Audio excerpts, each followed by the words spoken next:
If you're anything like me, then you have a Skyrim brain. What is Skyrim brain? It's very simple. Back in 2011, Skyrim was your first game that introduced you to the art of open world RPGs. It means that you've probably sunk in hundreds of hours, if not thousands of hours, into Skyrim. And who could blame you? Skyrim was my first open world game, my first real RPG. I was lucky enough to have friends recommend it to me on the day of release, and my life was genuinely changed forever. After I finished Skyrim for the first time, that same friend who changed my life with Skyrim said, "Hey, you gotta play Oblivion too." So I told him, "Okay, show me the game." We sat down on his couch, booted up Oblivion, and I was expecting something incredible. Well, all my Skyrim brain saw was potatoes walking around very slowly, slow combat, and probably the jankiest game I've ever seen, besides my love Skyrim. So I took a pass on that one, convinced myself I was not missing out. Over the next decade, my Skyrim brain evolved as I played more and more open world RPGs. I loved every second of it, but when Todd Howard did the unthinkable, no, the impossible, that son of a bitch, 14 years later, Bethesda dropped Oblivion Remastered. Suddenly, I no longer had an excuse to ignore this game. So I did the brave thing. I finally took the plunge into Oblivion. And this is my journey. As a Skyrim brain, diving deep into Oblivion for the very first time through my character, the legendary, the godly Cheydinhal Arc, as he stumbles his way into the realm of Cyrodiil. I'm not afraid to admit, Oblivion had me already at the title screen. As soon as I heard that magnificent theme, every time I booted up the game, I would sit at the title screen and just sing along. This was already a great start. Even in this VOD, sitting at the title screen, you can see that I can't stop saying how excited I am to play this game, as I've always wanted an updated Oblivion for a long time. Yeah, I've never played Oblivion. I'm so excited. I've always wanted to play this game, but it just looked so... I'm old, but it looked old, and old for its time. You're so old. I was going to wait till Skyblivion, that big mod they've been working out, to be finally finished, but that's just a Skyrim mod. This is truly Oblivion. The last thing I was expecting from a Elder Scrolls game was an awesome opening cutscene. For 65 years, I've ruled as Tamriel's emperor. But for all these years, I've never been the ruler of my own dreams. Bro can't lucid dream? Okay. I have seen the gates of Oblivion, beyond which no waking eye may see. Oh shit. Behold, Elder Scrolls does cutscenes? With full-on cinematics? I've never seen that before. It made me wonder why they stopped doing cutscenes like this in their future games. Well, I guess I can't say games. They've only had one Elder Scrolls since then. Come on, Bethesda! And when that camera zooms in on the whole world, I cannot contain my excitement. This looks fucking gorgeous. Oh my god, the music. Yes. Oh. I gotta shut my door so my wife doesn't think I'm cheating on her because I'm making orgasm noises. I know a game is good when it geeks me out at the very beginning. And little did I know the journey I was about to embark on. I've conquered Skyrim more times than I can count. But not once, besides the Elder Scrolls Online, not once have I ever set foot in Tamriel. Guys, I'm in jail. Well,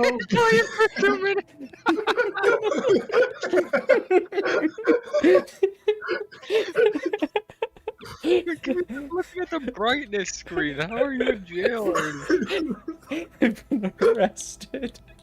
Is this your What are you in first for? fucking day in Tamriel? Shit. what are you in for, man? I don't know yet. Character creation.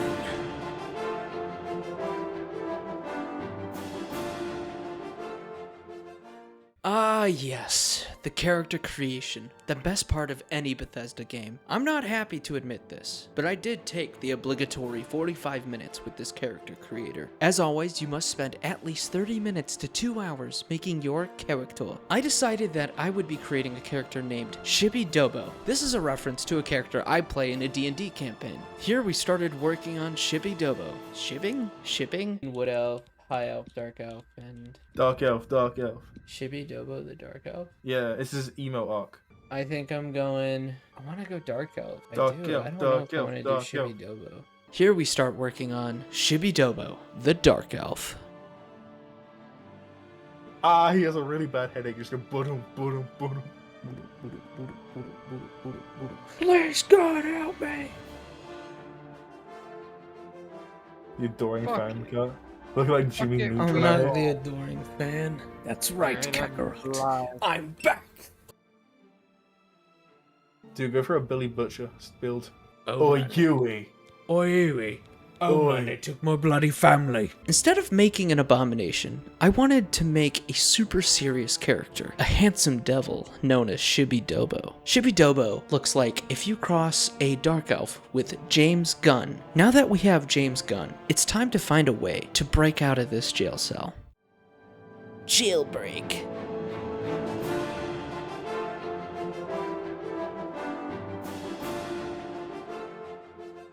You know, I would have thought I would have met my first enemy outside of prison, but little did I know, my first nemesis was the cell across from mine. You, kinsman, I haven't seen another Dunmer in here, and I don't know how long. Where you from, huh? Vardenfell? You got Oh, a dude, wife they back might have there. added- When I get back to Morrowind, I'll look her up. Oh, yeah, Look her up. stamina? She must be Yeah, so yeah. lonely. Don't you worry, eh? I'll take care of her long after you're dead. Oh, that's right. You're going to die in here. I'm about to Hey, die. you hear I'm a that? Fiki The gumbo. guards are coming. Eat my for you. shorts. Even a clash of a roll. bitch. He just said he's gonna fuck my bitch, and then he laughed. I'm not sure how or when, but I will return to this very cell to pay that guy a visit. He's my nemesis now. I won't forget you. The Emperor has arrived in my cell. I wasn't sure what this would be about. It's still Oblivion. I've seen you. Let me see your face. You are the one from my dreams. This is the day. Gods give me strength. This was my opportunity to find out why the Emperor had jailed me in the first place. Assassins Bro, attacked my oh. sons, and I am Fucking next. my By ass. chance, the entrance to that escape route leads through your cell. But you arrested me off the streets just because I'm a dark elf. What the fuck? See his profile. Yeah, why am I in jail? Perhaps the gods Stamina have placed you is the here most so that we important may thing meet. you got in this game. As for what you have done, Dude, it does what not is that matter. defense? That Oh, the gods put you not in here. what you will be remembered for. What should I do? You will find your own path. Begins to break down and cry. There will be blood and death before the end. After the Emperor gave a super vague explanation, they had me follow them into a secret escape route in my cell. I kind of wish I knew that escape route was there earlier. Shortly after following them down the passage, I took a look at the skills in this game. Dude, this is different from Skyrim. I like this. Skyrim, I get why people are saying Skyrim was simplified. I never understood it. They were like, it's a simple RPG. And I'm like, well, it's still fun. You know, it's still It's still fun. This goes insane.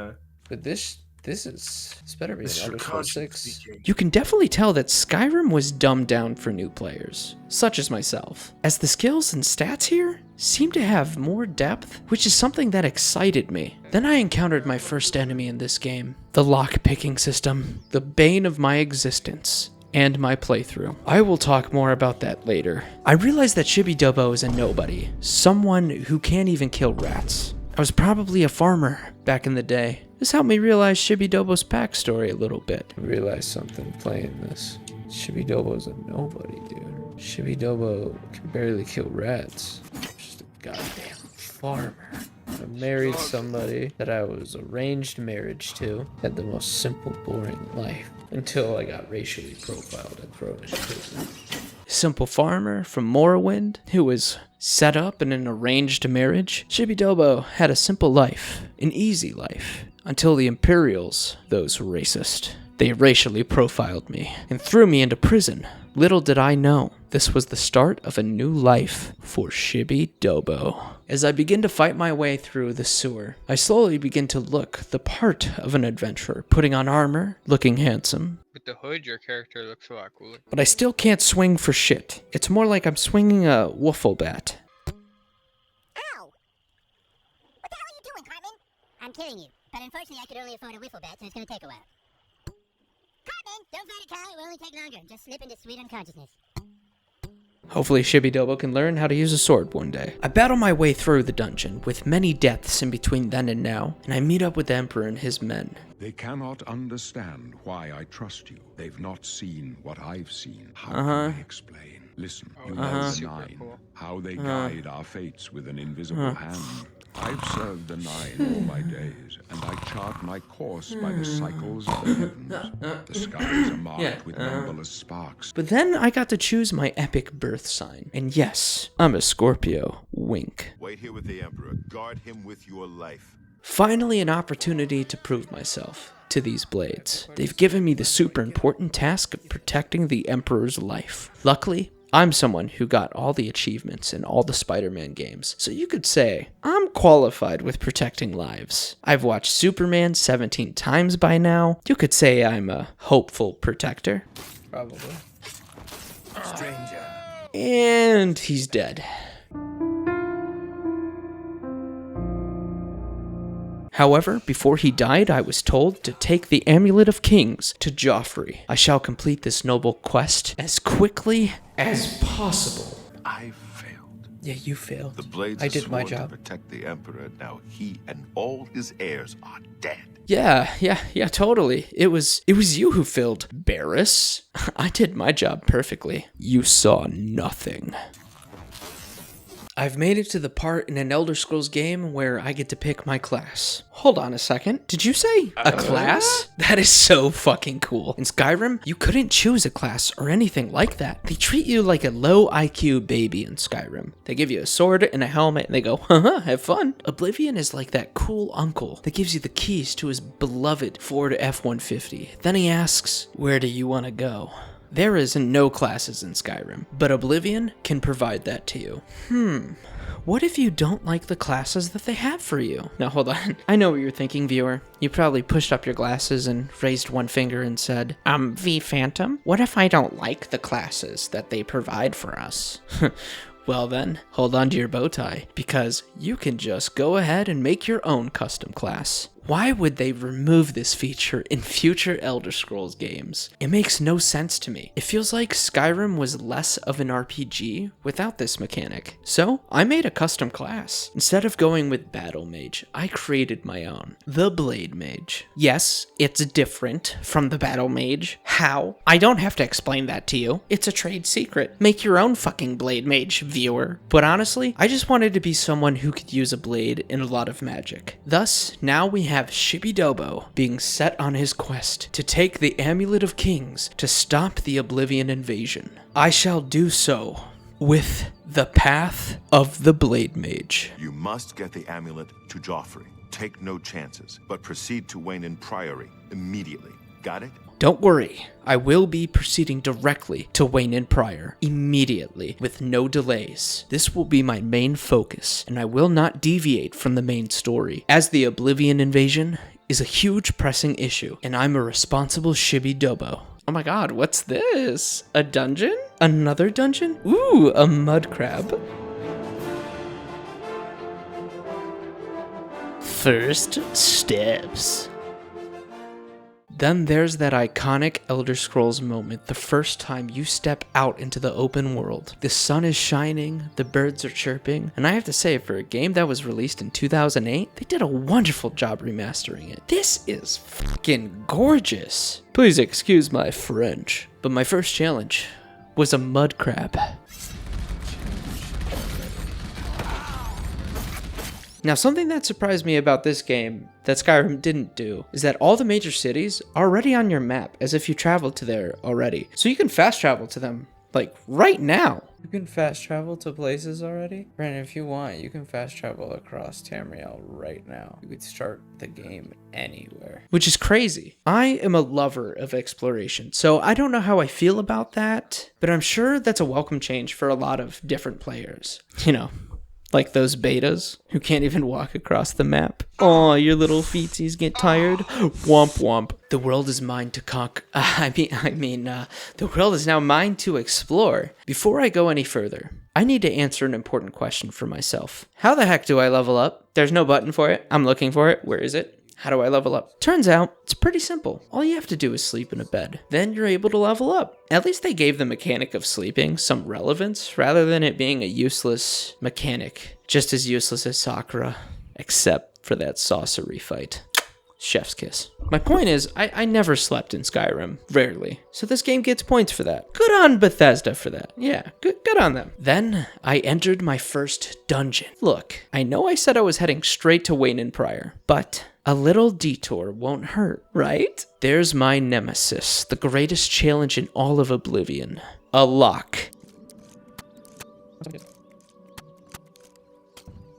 I hated the lockpicking system in Oblivion for a long time. I'm telling you, for a long time, I fucking hated it. It was incredibly frustrating. And every time I thought I finally understood how it worked, I would say some stupid shit like, "Oh, I think I understand it now." A few moments later. I get it now. The game just proved me wrong every time. I was literally so bad at lockpicking that I would save right before I encountered any locks. Yeah, I save scum for locks. You can judge me in the comments. There's no fucking way. I spent about 20 minutes losing my shit over this lock. This lock in particular. 20 minutes straight. Lockpicking. Riveting gameplay. But I do it to myself. Now, however, let's just say my opinion about lockpicking may change after 100 hours of gameplay, but for now, it's my enemy. I did notice another small flaw, something that irked me. It's something that we took for granted nowadays. I wish the fucking quick menu paused the game like it does in Skyrim, okay? It's not fair. When you open a quick menu, usually a game would slow down or pause. But not here, though. It makes the quick wheel feel a bit clunky, like a goddamn clanker. I'll take care of those clankers. Then it happened. I came across my first named enemy. This man, Jailbert. Jailbert would be a trial to Shibidobo's might. I knew I had to slay Jailbert, or else I would be a failure forever. This was a big moment for Shibidobo, solidifying him as an adventurer, a dungeon crawler. Jailbert. Or Yelbert. I shall defeat you, Yelbert. Die. Upon defeating Jailbert and getting a taste of freedom after beating my first dungeon, I knew what was about to happen. I knew Wayne and Priory would have to wait because Bethesda just gave me a brand new Elder Scrolls game to explore.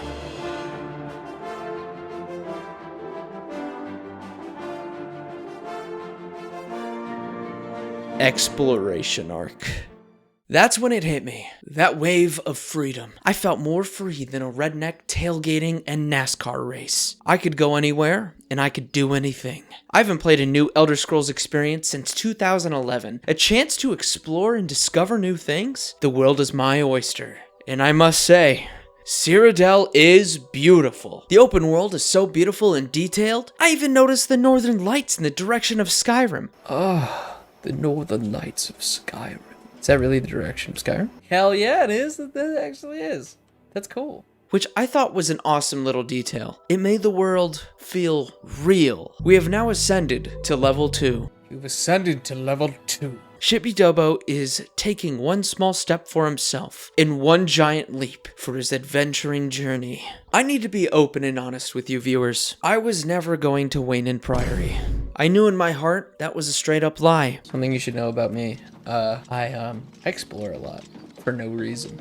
When it comes to gaming, I have a really bad habit. Believe it or not, Skyrim actually gave me this habit back in 2011. I tend to explore literally everything before doing the main story, which means I happen to check every creative crevice that I can find, every nook and cranny of the entire world. I missed out on content in Skyrim that affected my main story. I did story missions in a certain order that locked me out of progressing the game. If you know, you know. So, with that said, I have this itch I need to scratch. I can't ignore it. A random marker on a map? I must explore it. This is a habit I don't wish on anyone. This habit makes it so it takes extra long to beat games. However, it does give you the leisure to explore everything you want to. So God help me. With that said, my actual destination has changed. It's no longer Wayne Priory. I wanted to check out the closest city. So to Cheydinhal we go. During my exploration and dungeon crawling, I finally found my first real NPC to talk to. There's been some terrible trouble at the chapel in Anvil. All of Debella's priests and priestesses. What? Murdered? Who would have killed them?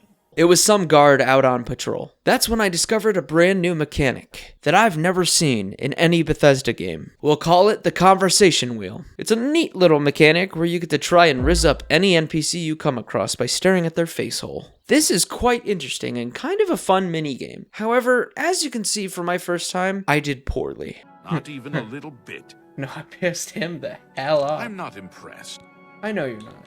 Keep moving, scum. Yeah, I'm scum now because I tried to entertain you? Now, while exploring this vast world of Cyrodiil, I began to realize something. There was a blessing in Skyrim that was certainly missing here. Someone once told me that in Oblivion, unlike Skyrim, they don't have like shortcuts back to the beginning. I'm wondering, is that true? There are no shortcuts in these dungeons to get back to the beginning. Was Skyrim pampering me with this privilege? Nevertheless, that won't stop Shibby Dobo. I'm beginning to realize that Oblivion is more of an RPG than Skyrim, which makes me feel like Skyrim is more of a soft RPG rather than a traditional one. It's definitely a lot more of an RPG as where Skyrim is a soft RPG. For years, people have been telling me like, Skyrim's a soft RPG. And I'm like, what do you mean? It's one of the greatest RPGs ever.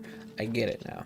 It's a lot less complex. There's not like stats like Fallout and shit. It's more complex, doesn't mean harder. It just, I think it'll be a lot cooler. Now, while exploring, I found this tiny little plateau that I was trying really hard to climb. At the time of recording, I was getting pretty pissed off with these invisible walls. Now, after making this video, I realized this area was for a specific quest. But still, I hate invisible walls. Me and Oblivion are gonna get a lot of fist fights if it makes invisible walls to force me to go certain ways. Skyrim taught me differently. No, there's just an invisible wall on this island. What the hell? There's literally a fire up there. I see it. Do I just take the L and fucking leave? Bad game design. First of all, fuck you guys. That put me in a sour taste. Fine, I don't want to climb your little island. I had a prompt from the tutorial that says, oh, you can explore anywhere now. Except for this fucking island. Oh boy, I don't even know half of it yet. Okay, so here I decided a detour to Cheydinhal would be worth it. Coral can wait for a bit. Coral. Choral. We're supposed to go to Choral. I do suppose we should start to take the path to Choral. Do we go north or south? But I low-key would like to go to Cheydinhal. It's right there. I don't think they'll mind if I take a quick detour. While exploring another random dungeon, I was surprised by the creativity from the devs. Did I seriously get hit with a trap just for sitting on the throne? Whose throne is this? My bad. My bad, dude. You win this time, Bethesda devs. On my journey, I've encountered imps, goblins, rats, and all sorts of other creatures, including vile, disgusting vampires. I hate vampires, and this will matter later. What are you, vampires? I see you, you invisible fuck. Yeah, you are vampires. Back to Terentia, you fucking assholes. Your presence here will not be tolerated. God, I hate vampires so much. Then I got to do my favorite activity, known as pain and suffering. Man, if I had a nickel for each time I said, I get it now, to just completely fuck up the next lock, I would probably not be rich, but I would have a lot of nickels. This is not me spending 10 minutes on one lock. Yeah, I don't think there's any skill involved. I think it's just like a percent chance. Like, I refuse. That's such bullshit. You can't keep getting away with it! Okay, what do I have to do with this one? You can't keep getting away with it! This is a rare W for me with the lockpicking system. Come on! Yes! Come on! We should celebrate with a like and a subscribe, because V-Phantom will never be able to do a lock this well ever again. So please celebrate with me. Alright, back to dungeon crawling. After about 6 more hours of dungeon crawling and getting deeper into the game, I've been trying to find dungeons like you would find in Skyrim, where they're all unique and may even have a little story associated with the dungeon. So far, I've only found copy and pasted dungeons until I stumbled upon my first real quest. I found a jade amulet with an inscription on it that says, "For Kayleen." Wait, quest added. Revenge severed cold. I found a jade amulet with an inscription for Kayleen in the possession of a goblin boss. This must have been stolen from someone. I should hold on to it until I locate the owner. That's cool. And I knew then and there this amulet would need to be returned. The quest is Revenge Served Cold. That's what I've been looking for in these dungeons. That random quest that you can stumble upon in these games. This is a quest for Shibby Dobo. Upon getting closer to Cheydinhal, I encountered my first friendly NPC, a man named Korik Northwood. Or as my friend pointed out to me, Northwood for Old English could also be pronounced Northwood. Shout out to my buddy Ben. I love you. Korik is a humble farmer, and on his humble farm, doing farm things to his farm, while farming lots of crops to farm. When talking to him, he asked me to avenge his wife's death. Holy shit. Is this my first friendly person in all of Oblivion? Hello. He's gonna pull a knife on me for walking on his fucking property. Korik Northwood. Because that's not Northwood. That's Northwood? That's the original spelling for wood. Is it really? Yeah, you can look it up. Oh. Please, I implore you, help me avenge my wife's death. Oh. Shit. That's... Yeah, of course. Oh my god. My two options are rumors or revenge. Okay. Little did I know, I already slayed the goblins that took his wife. And that amulet he asked me to retrieve? Turns out that was the jade amulet I found. This is amazing. I haven't tasked you to bring the amulet back to me, and yet you have. I appreciate what you've done. Those goblins in exhausted mine you got this from killed my poor wife while I was away from home. Now I have my vengeance. Shibby Dobo is so good that he accidentally completes quests without even knowing it. This would be Shibby Dobo's first quest completed. Please break out the champagne. We can officially call Shibby Dobo an adventurer, a quester, a dungeon crawler. Boy, I can't wait to see how our boy Shibby Dobo grows on his journey. Can we just take a moment to appreciate how beautiful this game actually is? The sky is so pretty.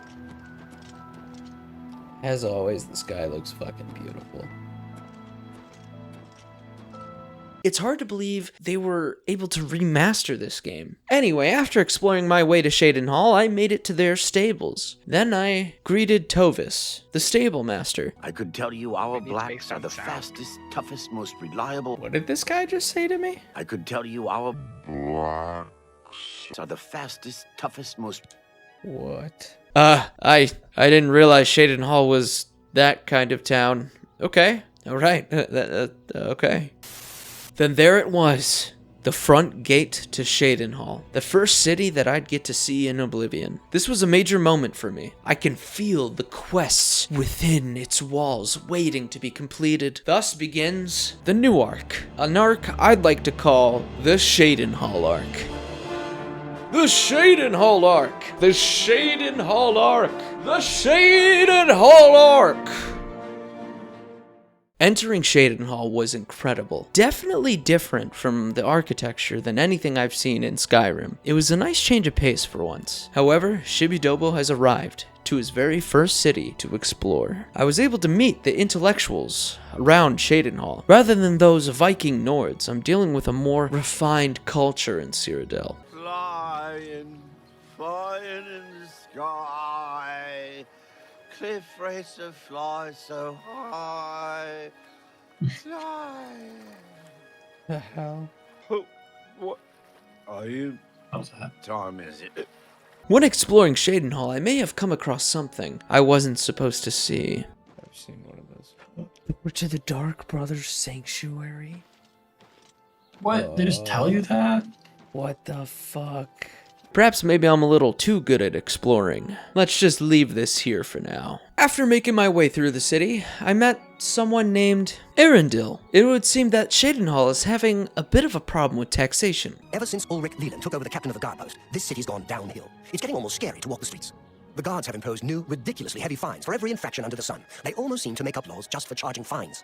If you can't pay the fine, they can take your property away or toss you in the castle dungeons. Nothing we can do about it, really. If you're interested, go talk to Lavana Nadarin. She seems the most outspoken against Ulrich and his new fines. As an American, we cannot tolerate that. Where's their goddamn tea to throw? I wonder if Cyrodiil is the only one with this issue.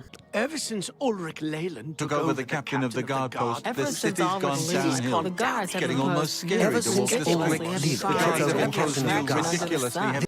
Okay, I get it. Y'all have a tax problem. Now Bethesda? Going forward into Elder Scrolls 6, every NPC better have their own unique dialogue. It's extremely immersion breaking to hear the same exact sentence from everyone's lips. It's weird. Strange design choice. I did find one problem in Cheydinhal. Dullfish, that bastard. He made Cheydinhal feel small. He made him feel like a fly. Get lost, or I'll pull your arm off. You stupid brat. You're a fly. Go ahead and buzz. Look. A fly. Buzz, buzz. Hey, look, everybody. I'm talking to a fly. Buzz, buzz, buzz, buzz, buzz. Go away, little fly. Buzz, buzz.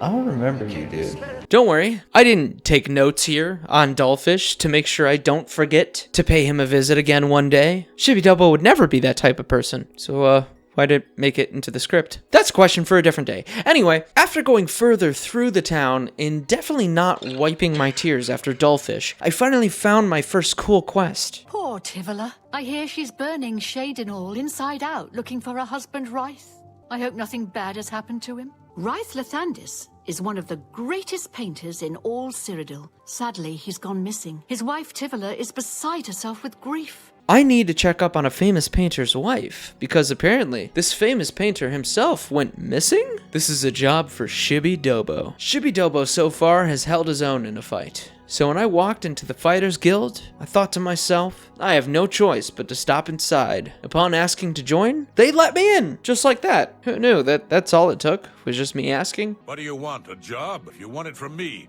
you'll have to join the Fighters Guild. Not that I'm sure you can cut it.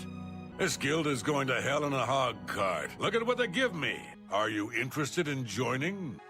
Good, I guess. You're now an associate in the Fighters Guild. Anyway, they gave me my first assignment, and as a member of the Fighters Guild, I need to deliver some weapons. We need a weapons shipment delivered to Desolate Mine. That's your job. Deliver weapons. After everything we've been through, I'm worth so much more than this. Might as well get to it. Well, when I was ready to deliver these weapons, I passed by the painter's wife's house. So I went inside and I found her and spoke with her, and I promised her that I would find her husband. I am sorry to be so forward, but I desperately need your help. It seems that my husband, Ryth, has gone missing. My husband is the Ryth Lathandis. The paintings look so amazingly real that some say they can see the trees sway in the breeze. Ryth likes to work in his studio with the door locked so no one can disturb him.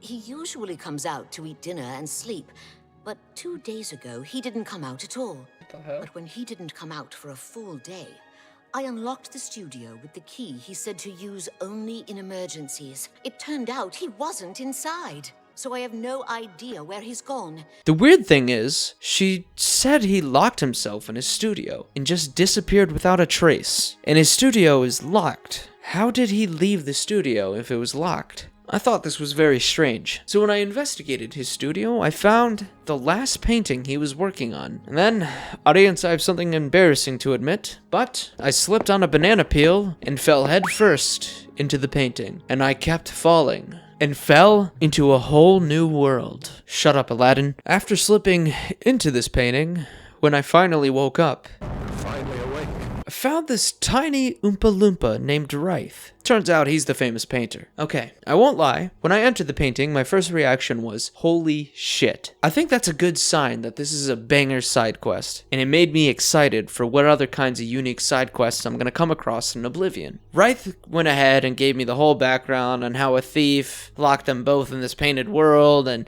he has a special painted brush from a god and whatnot, yada yada yada. We don't care about that. We care about completing this quest. I wouldn't have guessed that this Oompa Loompa had a divine artifact of the gods, Dibella's own brush. The brush allows the artist to paint from within a canvas. It opens a portal into which the artist may enter to paint things life-sized.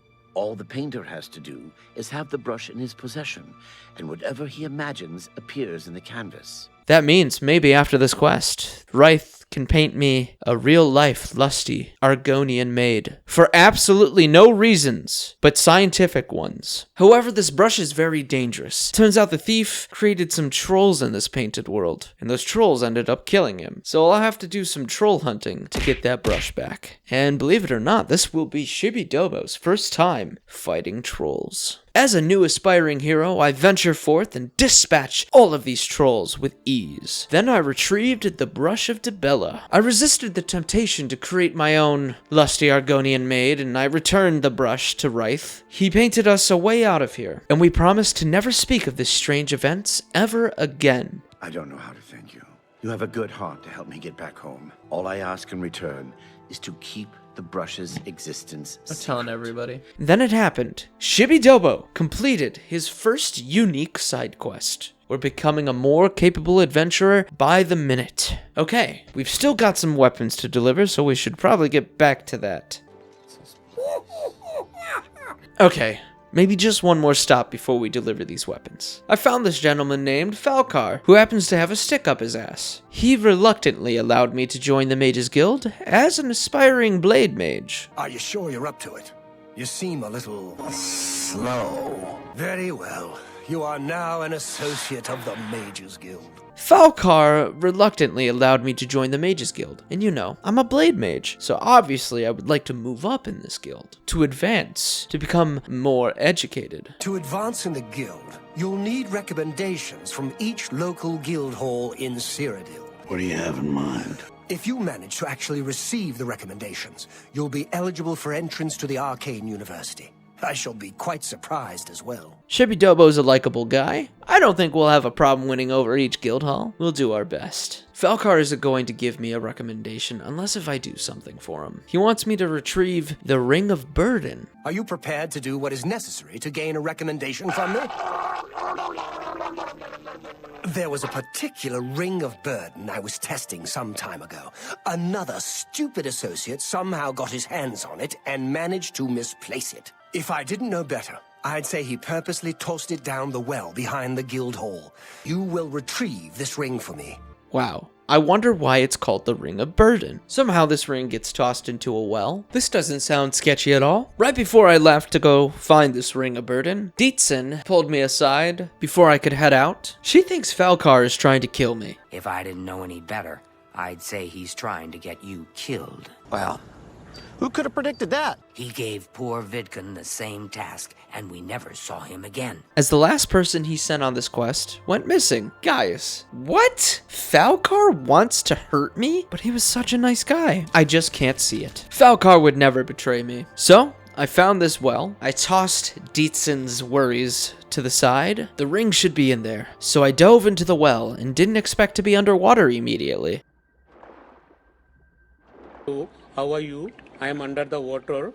Please help me. Here too much raining. I also did not expect Cheydinhal would have the lung capacity of an 80-year-old grandma smoker. However, we are not stupid, so we took a potion of water breathing, and thank God we did. I found the last guy who was sent on this quest, and let's just say he's no longer missing.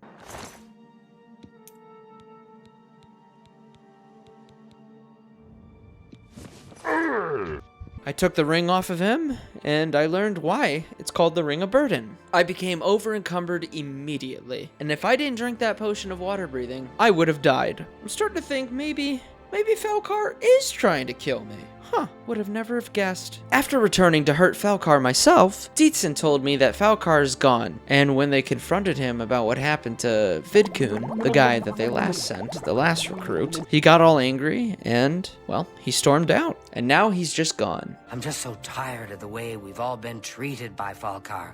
I was worried about you and angry about Vidkun, so I confronted Falcar directly. He was furious when I told him I'd helped you. And then when I threatened to report him to the Council of Mages, I thought he was going to kill me.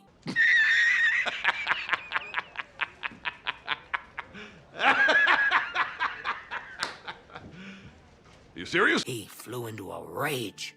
I didn't even understand some of his ranting, but he said that our days are numbered, and then he stormed out. She then told me the ring wasn't a super cool, unique, powerful item. In fact, it was created as a joke. A cruel, cruel joke. Oh, just drop it anywhere. I don't think he really cared about it. I think it was some sort of sick joke on his part. Falcar, if you're watching this, I will find you one day, and when I do, not only will I use my waterboarding spell on you, I will shatter your kneecaps, then throw you into the river. That's 3 people on my kill list. I mean on my revisit one day list. The man in the cell when I first came into Cyrodiil, Mr. Dullfish, and you, Falcar. So knowing that Falcar was gone, I decided to search his room to see if he did write me that letter of recommendation. Spoiler alert, he did not. I did find a black soul gem in his room though, and I reported that to Dietzen, as that's contraband around here. The Mages Guild hates 2 things: necrophilia mancers and black soul gems. Long story short, Dietzen decided to write that letter of recommendation for me anyway. What's this? Black soul gems? You didn't find any sort of recommendation? No. Very well. I shall write one myself and include it in my report to the council. So I'm closer than ever before to getting into that arcane university. Alright, gotta get back on task and deliver these weapons. However, every citizen won't shut the fuck up about these high fines. So I decided to make this finding issue my new priority. I knew I had to speak with Levana Nadarin to learn more about their problems. That madman won't be satisfied until everyone in town is dead broke. Or in jail. What in Oblivion is Ulrich doing with all that money anyway? I'm sure he's lining his pockets with the gold of the good citizens of Cheydinhal. Take my good friend Aldous Othrin, for example. What are you? What time is it? In the last month, he's been fined 6 times. 6! All for being drunk and disorderly. Aldous couldn't pay the last 2 fines, so they seized his home and threw him into the street until he could pay it. Well, there's one man who seems to care. Garrus Durelian, the second in command of the guard. I hear he isn't happy with Ulrich. Perhaps you could speak to Garrus. You can find him roaming the county hall of the castle most of the time.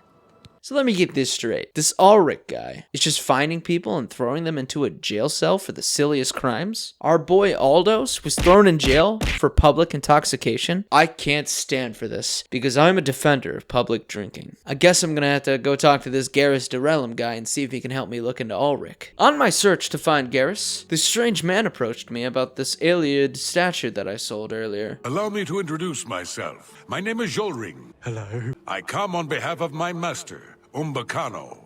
He asked me to deliver this note. I believe it is an invitation to visit him at his manor in the Imperial City. My master is a collector of Iliad antiquities. It has come to his attention that you recently sold an item that interests him. I believe the note will give you all the details. My master, Umbacano, lives in the Talos Plaza district of the Imperial City. He is known across Cyrodiil as a collector of Iliad antiquities. His master, Umbacano, wants me to bring him more statues in the Imperial City. It'll be a while before I get there, but I'll keep that in mind for now. We need to focus. Shippy-Dobo gets distracted too much. Let's fix this finding issue. When I finally found Garrus, he wouldn't talk to me at all. What do you want?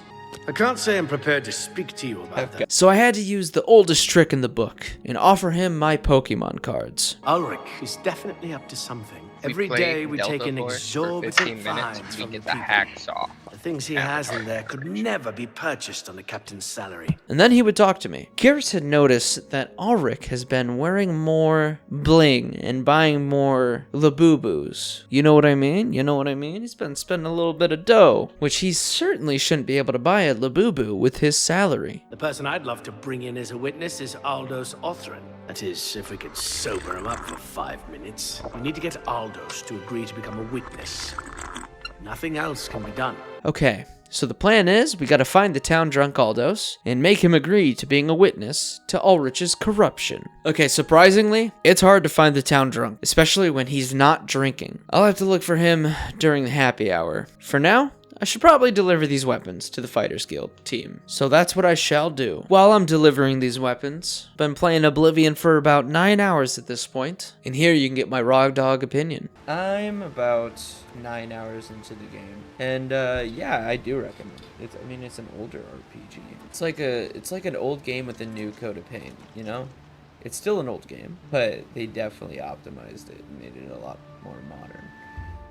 I like it. While on my way to deliver these weapons, I discovered a new mechanic that was left out of Skyrim. That's armor durability, the need to repair your armor. I didn't know how useful the repair skill would be at this time, so I did overlook this mechanic for a long time in my playthrough. I do think durability is kind of a lame thing to put into an Elder Scrolls game, but it's nowhere near as annoying as I thought it would be. In fact, toward the end, I kind of liked it. It just became more of a tedious thing. After traveling through the mountains, I finally found the desolate mines where I'm supposed to be dropping these weapons off for the fighters. Within the mines, I found the fighters and I dropped off the shipment, but it turns out they may need my help to slay some goblins. Sounds like a job for Shibby Dobo. You must be the reinforcement from the guild. You should talk to Rihanna. I hope you brought weapons for us.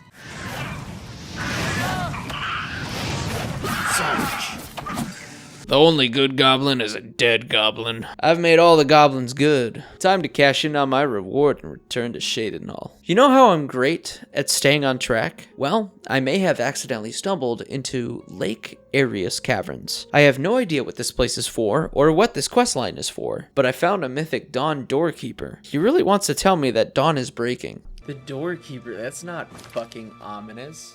Dawn is breaking. Okay. Dawn is breaking. Well, he keeps the fucking door. Dawn is breaking. I think I might leave this freak alone for now. Let's return to Cheydinhal. When I returned to the guild leader of Cheydinhal told me I did an amazing job. The guild leader of Cheydinhal told me I did an amazing job dropping off these weapons. You got the weapons there and cleared the mine with no casualties. Better than I expected from you. Here's your reward and a little bonus.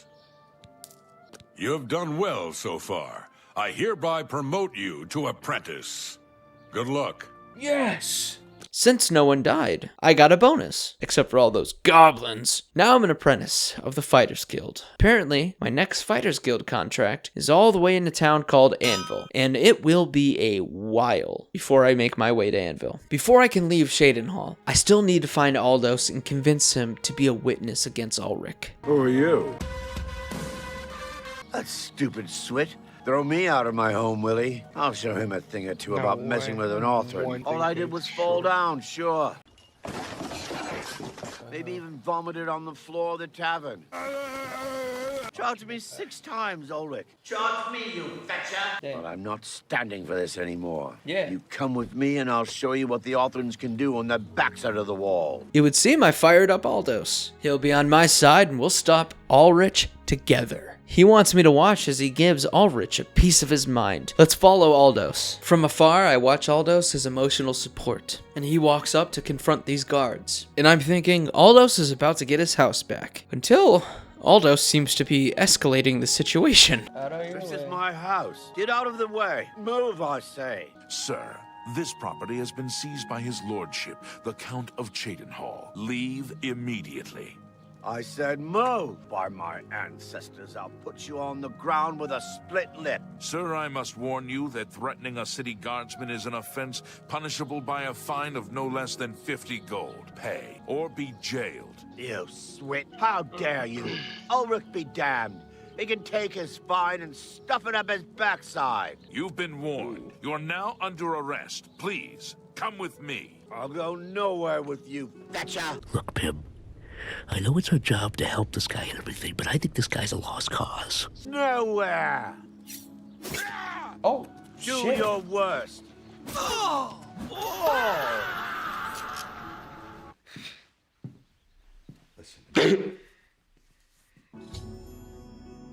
What the fuck? Was I supposed to intervene? It made me watch. What the hell? Aldous died? I think it's safe to say Aldous is resting in peace now.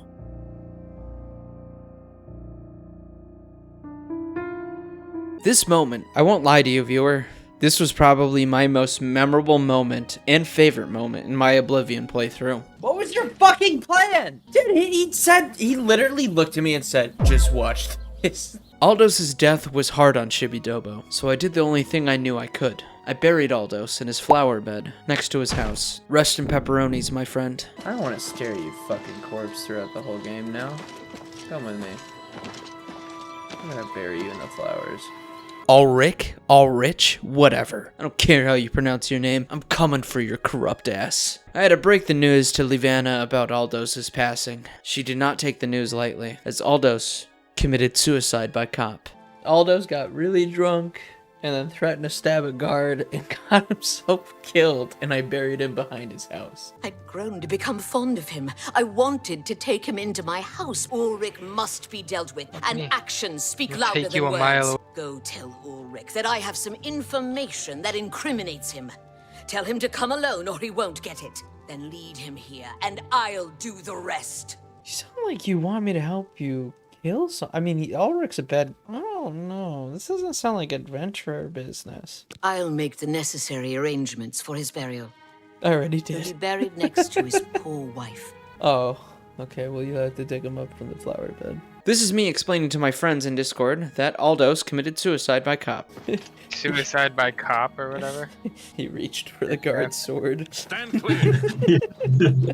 Like, it was crazy. He looked at Nate, he was like, watch this, and then went over there and killed. It locked me in place for a cutscene. We walk like right here, and then he looks at me. He's like, "Watch this." I meet up with Garrus to tell him about the tragic, unexpected, unwarranted passing of Aldous after he reached for that guard's sword. We must put an end to this travesty of justice. Aldous will be mourned. I won't sit by and watch the innocent being driven to the brink like that.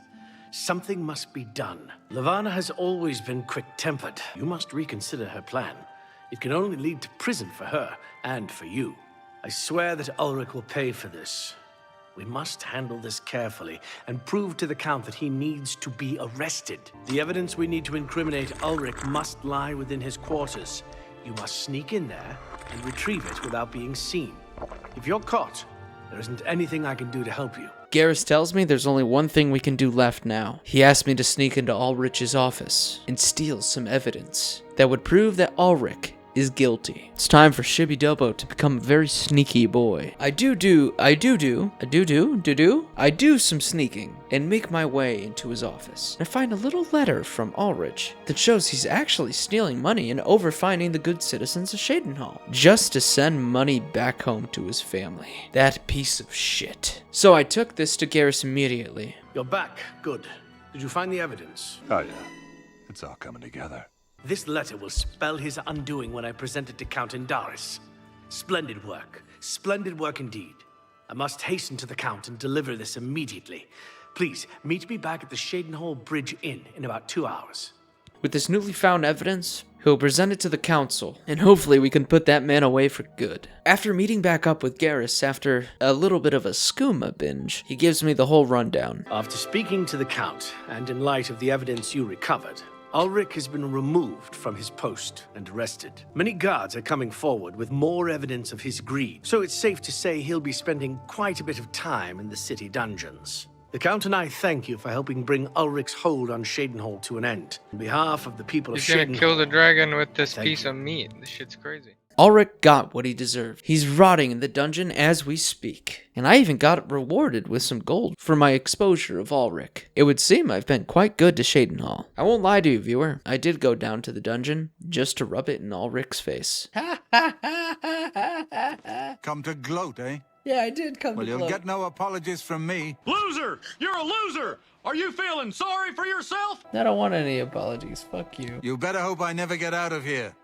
Loser. After this, I was able to talk to Count Andel. He's offered me the right to purchase a home in Cheydinhal. That would be nice. Until I saw the price. In fact, I do have a home for sale. It's a fairly typical Cheydinhal home. It's in decent shape, although largely unfurnished. 15,000 gold? Are you out of your goddamn mind? The current Shibby-Dobo is way too poor and homeless to buy a home in Cheydinhal, so I will pass on this for now. However, it would seem I've completed all quests in Cheydinhal, meaning my Cheydinhal Arc is coming to an end. We have saved Cheydinhal from the corruption of the Mages Guild, and from the corruption of their own town guard. We have saved a famous painter, and we even helped the Fighters Guild. I'm a member of both guilds now, yet the road yearns for Shibby-Dobo. Thus, I must return to it. So, Cheydinhal, I say goodbye for now, as I must make my way to Wayne Priory for Jaufree.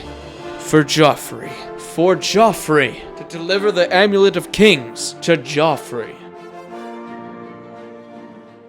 While continuing to explore any random dungeon I come across on my way to Jaufree and Wayne Prior, I found a dungeon called Fort Farragut. Yes, I'm saying Farragut. Farragut. Don't confuse it with another slur that I'm not gonna say right now, you Farragut.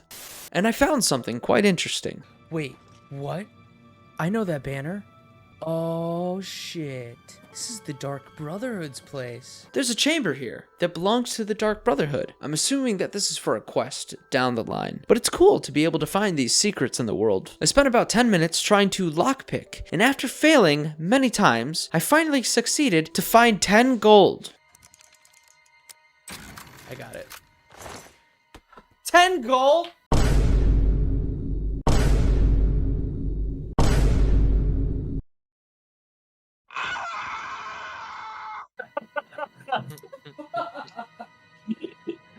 How many lockpicks can you buy with that?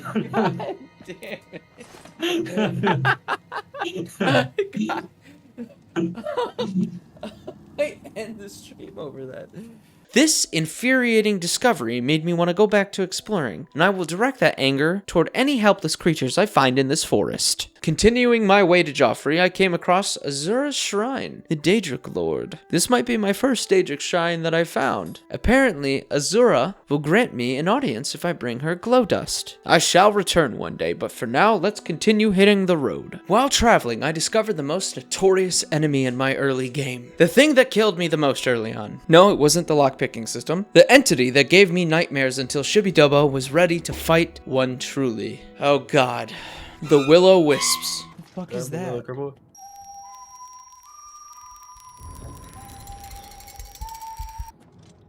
Your willpower is damaged. What? Oh, I gotta get the fuck out of here. You've not said anything too awful. Not yet. Just you wait till I've been bringing up my real take. The Will-O-Wisps are so dangerous, and they fucked me up so much. They would jump on me. I mean, they would attack me as if I was wearing Lions gear to a Packers game. I tried so hard to strategize against them, but I could not clear these caves. For now, I'm going to avoid anything that resembles a Will-O-Wisp, because you're scaring me. Then it happened. Something horrible that could potentially ruin my entire playthrough. The first sign of my biggest mistake. Something I wasn't prepared for. In my journey of clearing dungeons and collecting treasure, I bit off a bit more than I could chew. I tried to sleep and received a strange message, and I didn't understand what was happening to me at the time, as I thought this might have been a prompt for a quest. Maybe your mother should have done that. Instead, she made you. Your mother. You dream of someone sleeping peacefully in this bed. When a shadowy, gaunt figure silently enters the room, approaching the bed, the figure leans down and sinks. But no, it was so much worse than that. This was the beginning of my transformation into a vampire. I contracted vampirism, my most hated ailment in any Elder Scrolls game. I hate vampirism. I even contemplated sobbing over this development, but as a true warrior, Shibby-Dobo should stay strong and keep moving forward. I've continued traveling and raiding random dungeons, but I can feel it growing. That hunger, the vampirism is slowly taking me over. Yeah. This place is rough. It's taking over Shibidobo, the same way that baby oil takes over Diddy. Okay, maybe not the complete same, but you get the picture. I tried and tried to ignore it. I even gave myself vampirism denial, but it just was not working. Oh my god, no way. My vampirism is giving me like +10 to so many different skills. But I don't want to be a fucking vampire. I hate vampires. The same way my grandpa handled homosexuality, I too will try and pray vampirism away. This is definitely not me looking up the quickest and fastest way to cure vampirism, so I don't have to deal with the burning sensation in the sunlight. Forever. You can thank me later in the comments, but... The channel 04AM, that's literally what it is. Thank you, you're able to cure my vampirism. I need to go right fucking here. You can see me physically mark the bottom of the map. I keep getting disturbing messages as I sleep or whenever I rest. I do love how creative they get with these weird dream sequences and descriptions. They made turning into a vampire a lot of fun compared to Skyrim. Skyrim, you just kind of like wake up and I'm like, oh, I have fangs. Cool. I run slow in the daylight. That's fine. But to cure yourself of vampirism, I must bathe myself in a special pool in this DLC location called Deep Scorn Hollow. Well, never mind.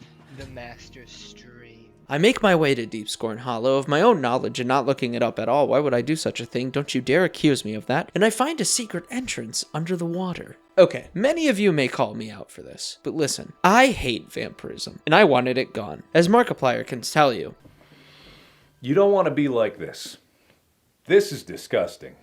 This is awful in every way. If I could kill it, I would. But I legally can't.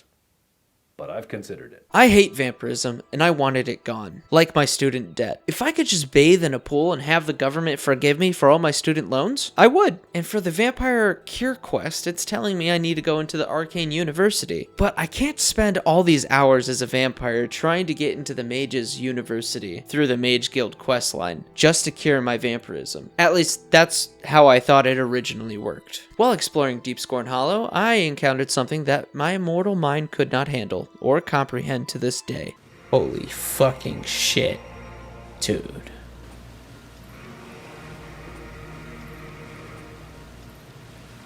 After 160 hours of Oblivion, I still don't know what the fuck this is, and it scares me. Let's never talk about it again in this video. Regardless, I made my way through the hideout and got to this strange altar.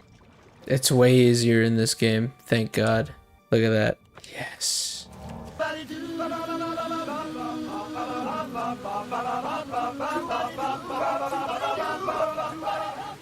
Oh, thank you. Are you cured? Yes, I'm cured. And it did cure my vampirism instantly. We are back, baby. We are back, baby. We are fucking back. We're back.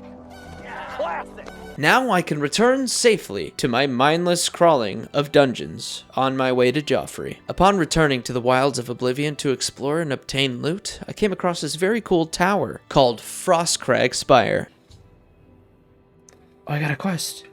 I've arrived at the Frostcrag Spire. That's cool, I get quests by just approaching places. That sometimes happened in Skyrim. Damn, this is a better role-playing game. It's a beautiful find for a wizard such as myself. I am going to claim this place as mine. Finally, after 10 minutes of shameful lockpicking, I was able to get into the spire, and boy is it the coolest place I've seen yet. Within this beautiful giant chamber, with a tome that has given me insight about how this tower works, it just keeps getting better when I find another secret door. What does this do? What? Oh.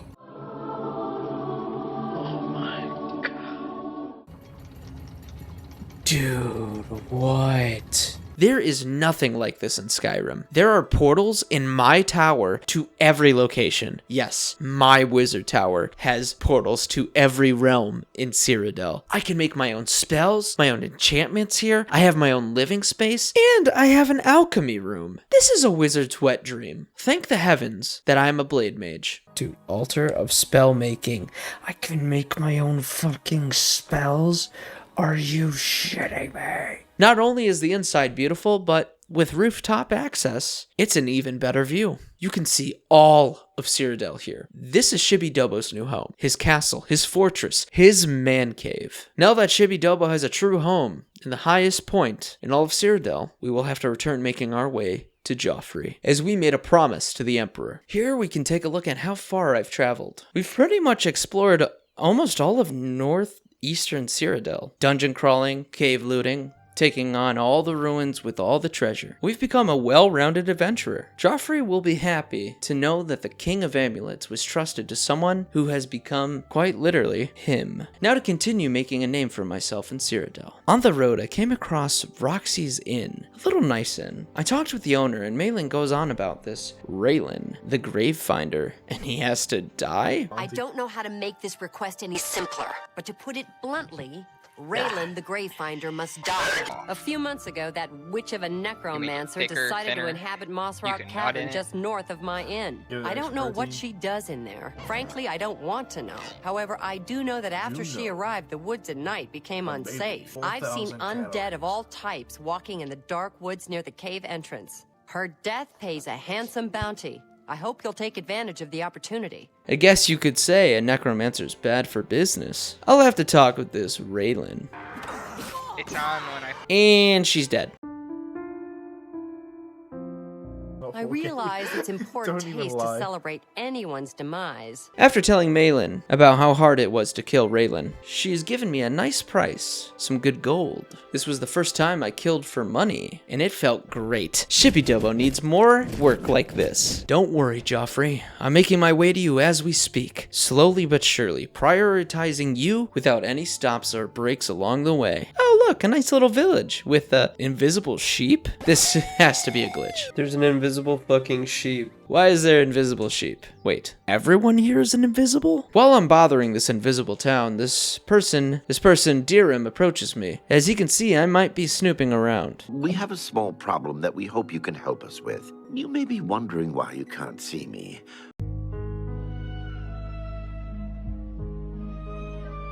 We are all wondering the same thing. Everyone in Ayleswell suddenly became invisible several weeks ago.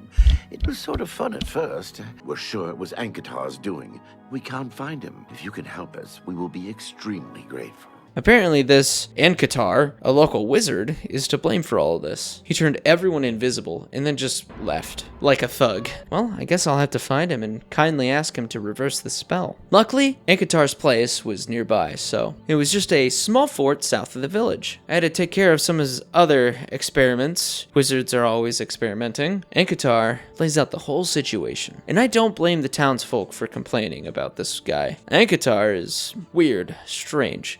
Oblivion take you! What is it you want from me?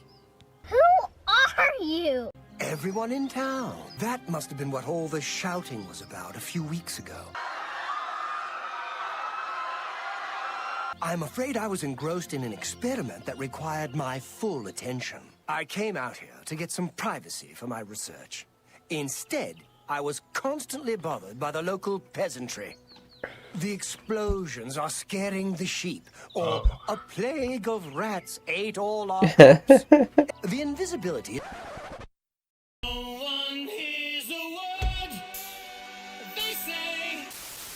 The invisibility is not actually permanent. You can tell the villagers not to work. Well, in a year or two, maybe a bit more. There's no way to be absolutely sure. It's okay. After a year, they'll no longer be visible. So they just gotta wait it out. If it will get everyone to leave me alone, fine. I did work out a counterspell last week. If I can just put my hand to it. Here. Stand in the center of town to make sure you get everyone. Oh, and make sure... Never mind. It should be fine. Reverse the invisibility spell. Just read the scroll in the middle of town. It should work. I don't believe you. You're a liar.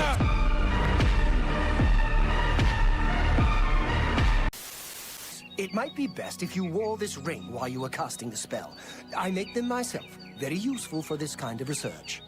Not that I think anything will go wrong.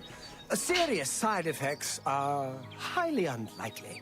and he said it would take a whole year for the invisibility to wear off, and we are not going to wait that long. So we compromised, and he's given me instructions on a new spell to restore everyone's visibility. However, if I didn't pry further about this spell, he would have just let me leave and cast this spell. I asked him, is there anything else I should know? And he gave me a ring of protection and said, oh, you should probably wear this ring or else the spell will backfire. What the fuck, man?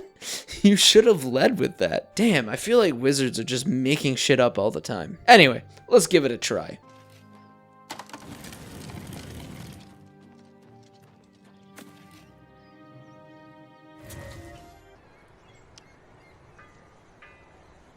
Okay, so we cast the spell, and it worked. Thank God. Look at us, being a wizard. I wonder what would have happened if I was not wearing that ring of protection. Explodes instantly. Thank you, thank you. I can't tell you how good it feels. My sisters, on the other hand, I wouldn't mind if they had stayed invisible. Dirham thanks me for helping out the village and being visible again. The quest has been logged as completed, even with a few people still experiencing invisibility. But don't worry, he said it'd fade off within a year, so let's move on. The next few hours after this village was nothing but dungeons and ruins to explore and loot. As you can see on the map, we are making great progress with exploring everything. I continued exploring until, with haste and no detours, I finally made it to Wayne Priory to see our good friend Jaufree. Now that I've gotten here as fast as possible, definitely booked it straight here after the Emperor asked me to and told me the urgency of the situation. I made sure to avoid any quests and dungeons in favor of making it here as fast as possible. I met with Prior Maberl, who was able to point me in the right direction. Then he explained to me that the Priors are here. Okay. Well met. Welcome to Wayne Priory, a monastic retreat dedicated to Talos and the Nine Divine.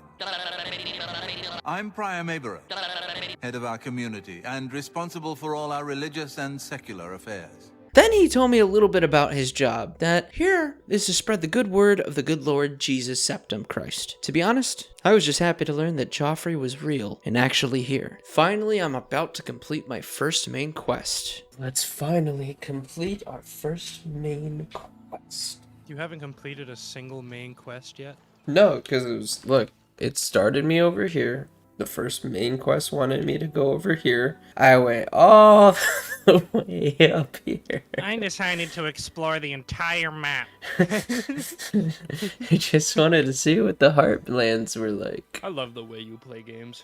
It's like those memes where it's like you can do all the side quests and stuff before the first like main quest. Like instead of having some squirt show up, it's just like some god walking in. Like, I see you're the new recruit and you're just this fucking eldritch beast walking in. It's like me every game, Bo. Boy, does Jordan even know. So I walked in, and I saw him. So this is the great Jaufree I've heard so much about. A bald priest. So you're supposed to hold on to the Amulet of Kings. If you say so, man. I'm Brother Jaufree. Can I help you? Here's the amulet. You brought me the Amulet of Kings? By the Nine, this is the Amulet of Kings. As unlikely as your story sounds, I believe you. Okay. The Prince of Destruction he referred to is none other than Mehrunes Dagon, one of the lords of the demonic world of Oblivion. When an emperor is crowned, he uses the amulet to light the dragon fires at the Temple of the One in the Imperial City. With the emperor dead and no new heir crowned, the dragon fires in the temple will be dark for the first time in centuries. It may be that the dragon fires protected us from a threat that only the Emperor was aware of. Now it seems that this illegitimate son is the heir to the Septim throne. His name is Martin. He serves Akatosh in the chapel in the city of Kvatch, south of here. You must go to Kvatch and find him at once. If the enemy is aware of his existence, as seems likely, he is in terrible danger. However, there's a development. Uriel had a secret son. I have my second main quest now. To find Uriel's son, Martin in Kvatch. I'm sure Kvatch is a lovely little town. Then Jaufree drops some major lore on me. He's not actually a priest. He is the leader and Grand Master of the Blades. Unfortunately, Jaufree doesn't know Shibidobo. He doesn't realize Shibidobo may not be going going directly to Kvatch. So, I did pass another city on the way to Jaufree called Bruma, so I figured maybe I should make my way there and see what I may have missed. As a man of my word, I began to trek my way back up to northern Cyrodiil, just to see the city of Bruma. I love how much northern Cyrodiil looks like Skyrim. It actually makes me feel at home, which sounds weird, but it really does. Now allow us for a moment to check in with Cheydinhal himself, to see how things have been going for him. We finally dropped off that amulet over in Cheydinhal, but I wanted to come back to Bruma and check out these mountains before we head south. That's right, south to Kvatch, apparently. Yeah, this Cheydinhal was nice. We learned about the Dark Brotherhood and a few things. I wouldn't consider myself a good man yet. I like to help folk, but I like to make money. I'm really not afraid to kill those that get in the way. I guess you could say that Cheydinhal has developed a bloodlust for killing and a yearning for gold, which is a convenient combo in Cyrodiil. Now, allow us to enter the next arc of our journey, the next step in Cheydinhal's journey. We shall call it the Bruma Arc. Bruma Arc.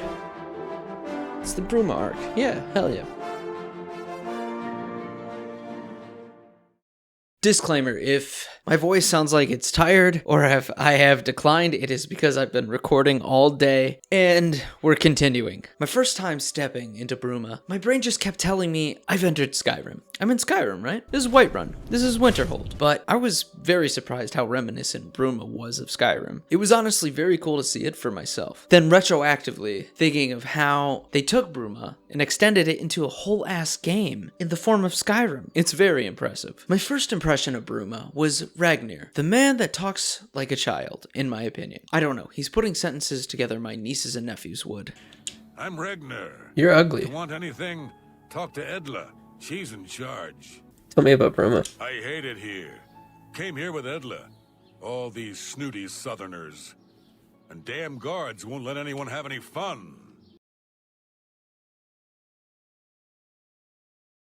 What? Why are you talking like you're a fucking kid? Ragnar had a lot to say about the town, even giving me some good information. Then I met somebody pretty sketchy named Honora, who brought a scheme to me that she wanted me to help with. She offered me a job, but wouldn't tell me exactly what this job was until I accepted it. Very strange. Kids, if an adult ever offers you money for a task, and they won't tell you what it is, always remember to accept it. That's probably a big bag, okay? Accept that shit. They might have candy, you never know. Not so fast, just 5. Until you agree to my scheme, I don't want to say more. All I can promise is that you'll be making a lot of money. Are you in, or are you out? Give me money. Money me. Money now. Me a money needing a lot now. Dude. Keep it cool, Shibby. Keep it cool. Keep talking, I'm in. Smart answer. Jorunda and I have had a rocky relationship at best. Against my will, I've been dragged all over Cyrodiil helping him commit petty crimes. I mean, we've stolen things, sure. Just enough to keep us going. That is until last year. Jorunda started to take risks and began robbing more dangerous targets. Not just lone merchants, mind you. I'm talking about the bigger scores, like estates and tax shipments. I begged him to stop, as I knew that his capers would one day lead to violence. He just threatened to hurt me if I got in his way. Okay. The few times I tried to say something, he'd strike me or push me away. Really? I began to become frightened of him. Our last score was a tax shipment being delivered to the Imperial City. And in the midst of the chaos, Jorunda killed a guard. We snatched up the gold and holed up in the mountains. He said if I breathed a word of the murder to anyone, he'd kill me. I was off gathering food. But Jorunda was captured. When I went back to the site later, the gold was gone. He'd moved it. What I need you to do is go to the Bruma Castle dungeons and speak to him for me. Convince him to tell you where the gold is, and then we split it. So there's these bands of thieves taking on harder and harder jobs, so that makes sense. It seems that the leader of their little thief band has become aggressive, even murder and kill in order to steal. This scared Honora, so it would seem. Similar to the Diddy situation. I'll have to convince this Jorunda to tell me where this gold is, and I'll definitely return it to Honora. Just kidding. Ladies, that booty is gonna be ours for the taking. I'm gonna steal that shit. I ain't here helping any of these thieves. Fuck them thieves. I'm after that money. Anyway, we'll go along with her plan for now until we can take everything. This is when I decided what Cheydinhal was and his career choice, his path in life. Cheydinhal is a, drum roll please, Cheydinhal is a treasure hunter. That's right. I'm like Nicolas Cage, except I have a sword. But yeah, we've been a treasure hunter. Hunted everything, helped Cheydinhal, got rich, got powerful, delivered the necklace, and now I want to come back. Make sure I didn't miss any treasure before we make our way to Gavach. While exploring Bruma, I did tend to seek treasure by wandering into people's homes. And that's how I may have stumbled onto a crime scene. Before you go pointing fingers, no, I did not commit this crime. Now, I may not be a detective, but I have played the Arkham games before, so perhaps my skills could be of some use here. You're going to have to leave. This is a crime scene. Oh, and shit. No one other than ourselves or Reynald Drayless will be allowed access. The culprit in this crime has already been dealt with. Turns out that Braden Lyrian is a vampire.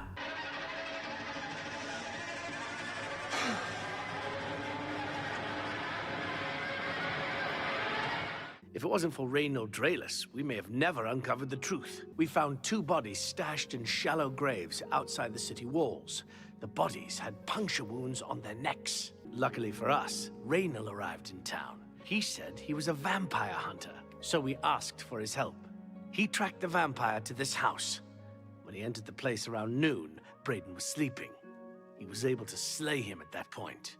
Luckily, Braden's wife wasn't home. She didn't even know her husband was infected. This gentleman, Carius Runellis, gave me the rundown on the crime scene. Apparently this Reynald Drayless has already taken care of the criminal in question. This guy named Braden, the victim. Apparently Braden was a vampire, and Reynald claims to be a vampire hunter. Open and shut case, right? And kind of put 2 and 2 together. Just when I thought this was an open and shut case, Braden's wife approached me. Believe this is happening. Please, I need your help. My husband was no vampire. It's ridiculous. No one will listen to me. What did you say, Nick? Friend. I came home only just a few hours ago. I found the door open, and my Braden dead. Standing over him was a Dunmer. What do you mean? I screamed and ran out into the street. Some city watch were nearby and heard me, I suppose, as they arrived quickly. I heard the Dunmer identify himself as Reynald Drayless. He said he was a vampire hunter and that Braden was his mark. And after a search of the house, the body of some beggar was found stashed in our basement. Reynald convinced Carius that Braden was a vampire. And another thing, the guards are making a big deal out of no one seeing Braden out in the daylight. Well, of course that's the case. He works at night and has to sleep during the day. Why does that make him a vampire? It's all that Reynald character. I don't trust him. The thing that bothers me the most is that I swear I've seen him before. Please, help me clear my husband's name. I have no idea where he'd be. Just find him and make him tell you the truth. I swear he's a liar. She claimed Braden wasn't a vampire. As if, come on. I'm not that dumb. Of course he was. She believes Reynald planted the beggar's body in the basement to frame Braden. However, the guards aren't as convinced of that story. It's now up to Cheydinhal to discover the truth. This is how they found the fucking body. I'm going down here. I need to see. Yo, holy shit, he dead!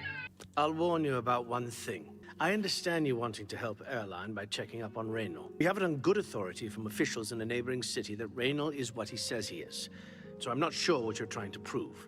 I'm only allowing you to do this investigation, and I use that term very loosely, because Airline is so distraught. My investigation into Reynald has begun. I got a tip that Reynald might be staying at Olaf's Tap and Tack. On my way to the Tap and Tack, I stumbled into this Mages Guild here. Time to try and get that recommendation. I got to meet Janine, a Mages Guild master in Bruma. I wouldn't say I feel entitled, but Cheydinhal's restoration and destruction magic are coming along very nicely. So I definitely want that recommendation, and I definitely deserve it. A recommendation? From me? Yes. Well, of course. Raminus would naturally want my opinion, wouldn't he? This is a situation we can both benefit from, Associate. You do me a small favor, and I'll happily send along a glowing recommendation. Excuse me.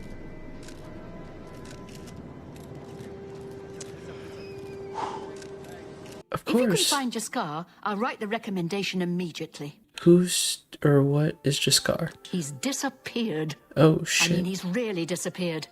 No one here has seen him in days.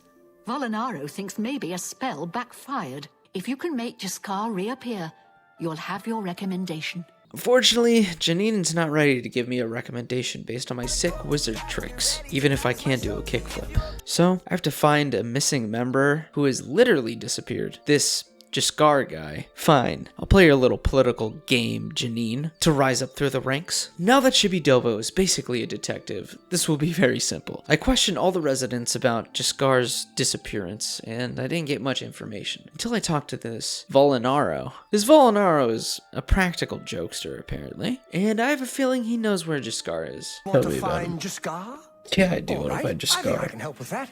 But you have to agree to do something for me first. Are you fucking kidding me? Whatever you can't tell Jean about it. She's all right there. I can say no. What is That's the spirit. You help me pull off a little prank, and I'll help you find Jaskar. Are you fucking kidding me? With all due respect to our wonderful leader, she couldn't cast her way out of a paper sack. It's insulting that we're here, working for her, when she knows nothing.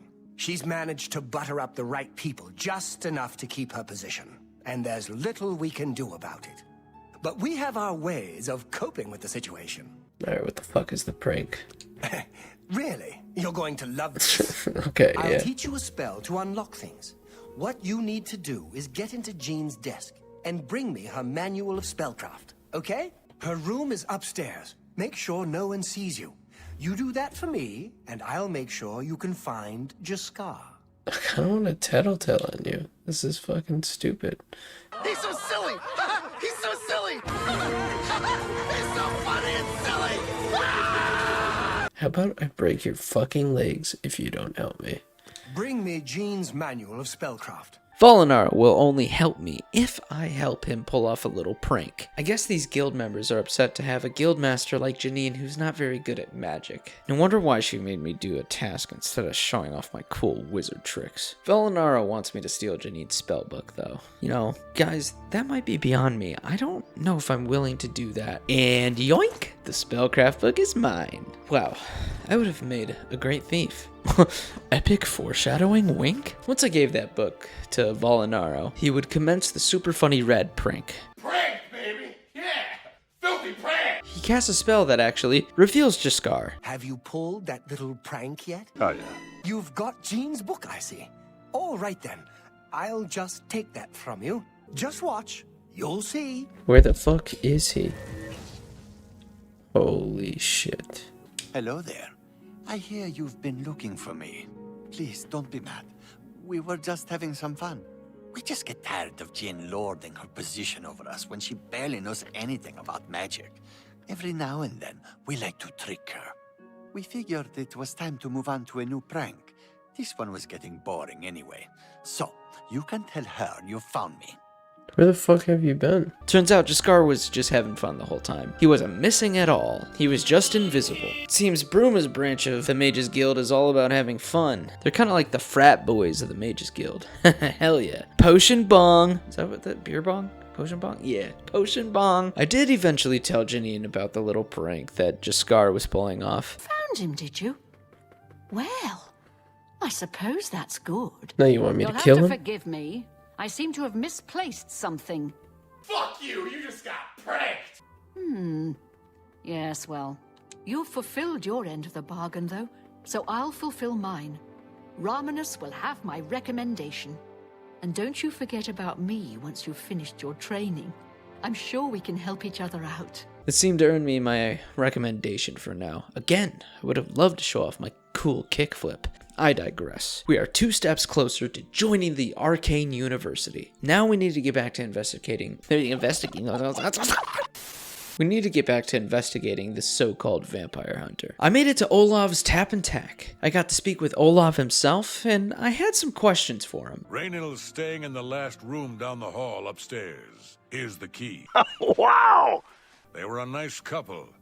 I hope you get to the bottom of this, because I don't believe he was a vampire either. Even Olaf admitted that Brayden has been seen in the daylight, and he wasn't sparkling. Something's in my ass. He might not be a vampire, guys. But after his side comments about Brayden maybe not being a vampire, he stopped divvying out information. So after that, I got a little persuasive. Olaf, please, please tell me the truth, please, oh god, please. Works every time. Turns out, Reynald is staying here, upstairs. I'm gonna go ambush him and find out the truth. Busted down Reynald's door. But unfortunately, Reynald is no longer here.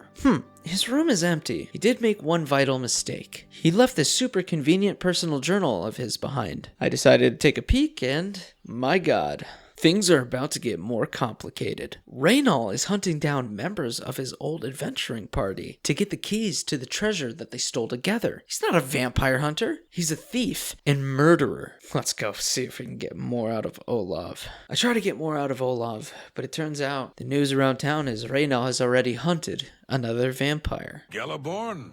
That's odd that you should mention that name. Reynald told me that he was the last vampire he hunted. Yeah, that's right. Somewhere in Skingrad, I believe. He said he tracked Gelborn down and killed him. That's apparently why the guards trust him so readily. They had gotten word from Skingrad's City Watch about Reynil and his so-called accomplishment. So now that this Geliborn is out of the picture, who's going to be his next target? At this time, Shibby-Dobo has no leads, so I decided to report what I've learned to Carius, the guards working on this case. How'd you know about that? The Skingrad City Watch informed us that Geliborn was killed by Reynil not too long ago. Geliborn was a vampire as well, obviously. What do you mean you disagree? You can't keep getting away with this! You can't keep getting away with it! What proof do you have that Geliborn was not a vampire? These gullible bastards. Carius thinks Geliborn was a vampire too? They can't all be vampires. Reynald is playing this city. There's only one man who could bring him to justice. That's me. I was able to retrieve Geliborn's journal and give it to Carius. I don't know what to say. It all makes perfect sense now. Why else would Reynil have removed this journal from the crime scene in Skingrad? I heard no mention of a key either. It must have been removed by Reynil from Brayden's body before we arrived. To think that 2 innocent men were killed, and that I'm responsible for one of their deaths. You're sorry? Now? Why? You were just doing your job, right? Speechless. I will rouse the guard and begin a search for him in the city. Meet me at Olav's Tap and Tack in 1 hour. He can't do anything but accept the truth now. Carius now believes me. He wants to meet me at the tavern to discuss this case further. As a cop buddy to another, I met with Carius for drinks, and he was able to give me the full rundown. Hello. Reynil was spotted heading west out of Bruma. The scout tried to follow, but lost him in the mountains. The only cave to the west that comes close to the one described in Geliborn's journal is Boreal Stone Cave. You must get there before he acquires whatever artifact is being kept there and makes his escape. You're my only hope at the moment. That's why I'm here. You have my authorization to do everything you can to bring him to justice. I fear you have a day at the most to stop him. If all you say is true, Reynil will answer for Brayden's death. So it looks like we have Reynald's location, and he wants me to hunt him down. I have official government sanction to bring Reynald down, my first conniving nemesis. Does Reynald know who Shibby-Dobo is? Does he know if I'm onto him? Well, he's about to. I tracked down Reynald to his little cave, and this bastard has nowhere to run. Well, would you look at that? It's Reynald confronting me. Congratulations. I had a feeling you would catch on sooner or later. Leaving that journal behind was a stupid mistake on my part. It was only a matter of time before you or Carius figured it out. No matter. After I've killed you, I won't need my vampire hunter ruse any longer. I'm surprised Carius didn't send the entire city watch up here. But then I would have seen that coming, I suppose. I expected to lay low here for a while and then be on my way. So again, I underestimated you. This leaves me with little choice. Either I fight you now and have a chance at freedom, or I surrender and rot in a city dungeon. I prefer the chance for freedom.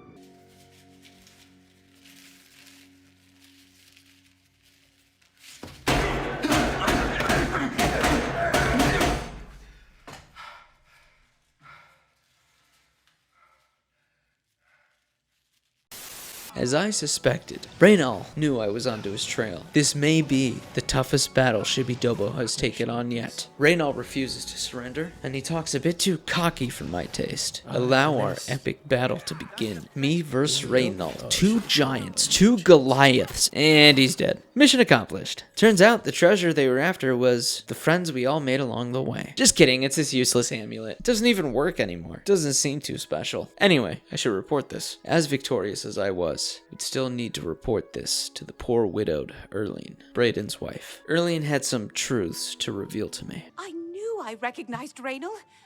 I think when I first met Brayden many years ago, he introduced me to him. They would roam Cyrodiil in search of legendary treasures and the like. The only reason he stopped doing that is because we got married and he wanted to settle down. Long ago, I made a promise to Brayden. I promised to never reveal to anyone what I'm about to reveal to you now. Oh shit. However, because you've avenged his unjust death, I feel that Brayden would understand why I'm breaking that pact. Brayden told me about this amulet when they first brought it home from whatever distant land it came from. He never really trusted anyone else in the group, and before he secured the treasure in that cave, he had a special enchantment placed upon it. The magic masks the true identity of the item. All it takes is a simple command word. The magic on the amulet has an enchantment Brayden put on it to make it look like an ordinary item. And the amulet would be restored to its true state. Oh shit. If you'd give me that amulet, I would like to show you what you've recovered. What? I will now speak the word, Brotherhood. Here is the amulet back. What? It's as beautiful as it was the day I remember seeing it long ago. As my reward for avenging her husband's death and the tarnished reputation, she's allowed me to keep the amulet and restore it to its former glory. I will admit, this is probably one of the coolest quests I've gone on so far. Tracking down a criminal and debunking a conspiracy? God's damn, Cheydinhal is talented, smart, and handsome. This is my favorite Bruma quest so far. Now that Reynal is out of the picture, don't think I forgot to check up on those other quests. I have this nice little thing here called a journal, and that's how Cheydinhal knows what to do next. What? You thought Cheydinhal was illiterate and couldn't read? That's dark elfist of you. Say sorry to James Gunn right now. That's right, we need to check up on the quest with the other band of thieves. Gerunder is still in that dungeon. Let's go give him a visit. I don't know who you are, nor do I care. All I know is that I want you to leave. I'm not talking to you about anything. What's going on with you? What are you talking about? You're an outsider. You're an outsider. I bet you're trying to trick me into telling You're trying to something trick and me? the guards put you up to it. And he doesn't trust me, even a little. He requires gold to spill those beans. He won't even take gold to spill those beans. Fuck. That was like my biggest, trick. Being rich. Well, back to the drawing board. I left the dungeon feeling emasculated, so I ran around Bruma trying to figure out what I can do, how to get Gerunder to trust me. Then it hit me. I need to get arrested. In those criminal movies, to get the guy in prison to trust you, you gotta get arrested yourself. To get arrested, I went for the best method as possible. I was trying to grab the guard's sword off their belt, and in no time, I found myself in prison. Hooray! Now that I'm in jail, I was able to talk to Gerunder. Now that he sees me as a fellow criminal, Gerunder tells me that it's actually Anora's idea to attack the Imperial shipment. She was the one who went too far and killed the Imperial guards. By the way the guards tossed you in here, I can see you're no friend of theirs. I suppose I can trust you. Huh. That was easy. Maybe you can help me with a bit of a problem, and make some money for yourself in the process. I'm in here for the long haul. They got me for murder, even though I didn't do it. Once the Count makes a ruling, there's no way it's changing. I owe all of this to that heartless, treacherous witch, Arnora. You want to know what happened? I'll tell you. I was betrayed, stabbed in the back. Oh, this is all confusing. Why do I have to keep learning new things? I'm in here and Arnora's out there, living in my house. We were doing petty crimes all over Cyrodiil. Small scores, nothing big enough to have them investigate you. Then along comes Arnora with a plan to waylay a tax shipment headed for the Imperial City. We're talking serious gold. I told her she was crazy, but she insisted. So we did it. We ambushed the shipment. In the process, Arnora killed a guard. I told her to be careful and just knock them out, but she didn't listen. I knew that bitch was We then lying. buried the gold in the woods. Then she disappears to get supplies. Suddenly, the campsite gets raided by the Bruma City Guard. There's no way they could have found us. Oh, there's no doubt she tipped them off. But I was one step ahead. I want our Nora dead. That's right, I said dead. She took my life away, and now I want hers taken as well. You do this for me, and you get the gold. All of it. All I need is proof is that damn amulet she always wears. Show that to me, and the money's yours. That means she lied to me, even after we established a trusting relationship. She used my new good buddy, Gerunder, to frame him. However, Gerunder's not a dumb guy. Just look at him. He's smart. You can tell. Look at his nose. He figured she was going to betray him anyway. So, he moved the gold himself. In order to get that gold, he wants me to kill Anora. I just need to show him her amulet, and the gold is mine. After doing my time, I'll go speak with Anora. This food sucks. I wish I had a blanket. I can't take it anymore! I decided to do the right thing and be a bigger person by breaking into Anora's house to confront her directly with my blade. Of course, she immediately starts spinning these tall tales. I ain't trusting no thief. She caught on that I wasn't buying it, so she offered me a deal. So, were you able to find out about the gold or not?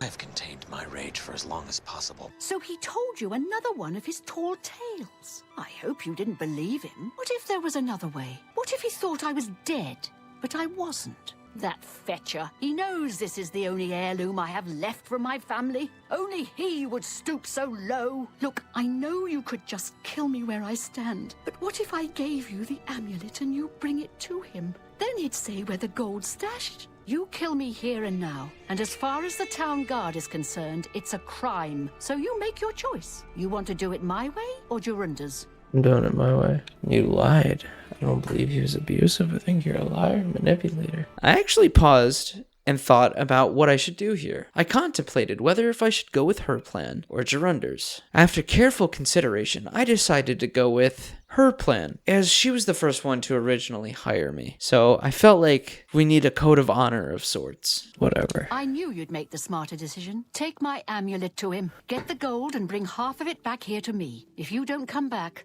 I'll let the guards in on our plan. You'll be hunted all over Cyrodiil. You don't want that, do you? Well, pardon me, young man. Excuse the shit out of my goddamn French, but did you just threaten me?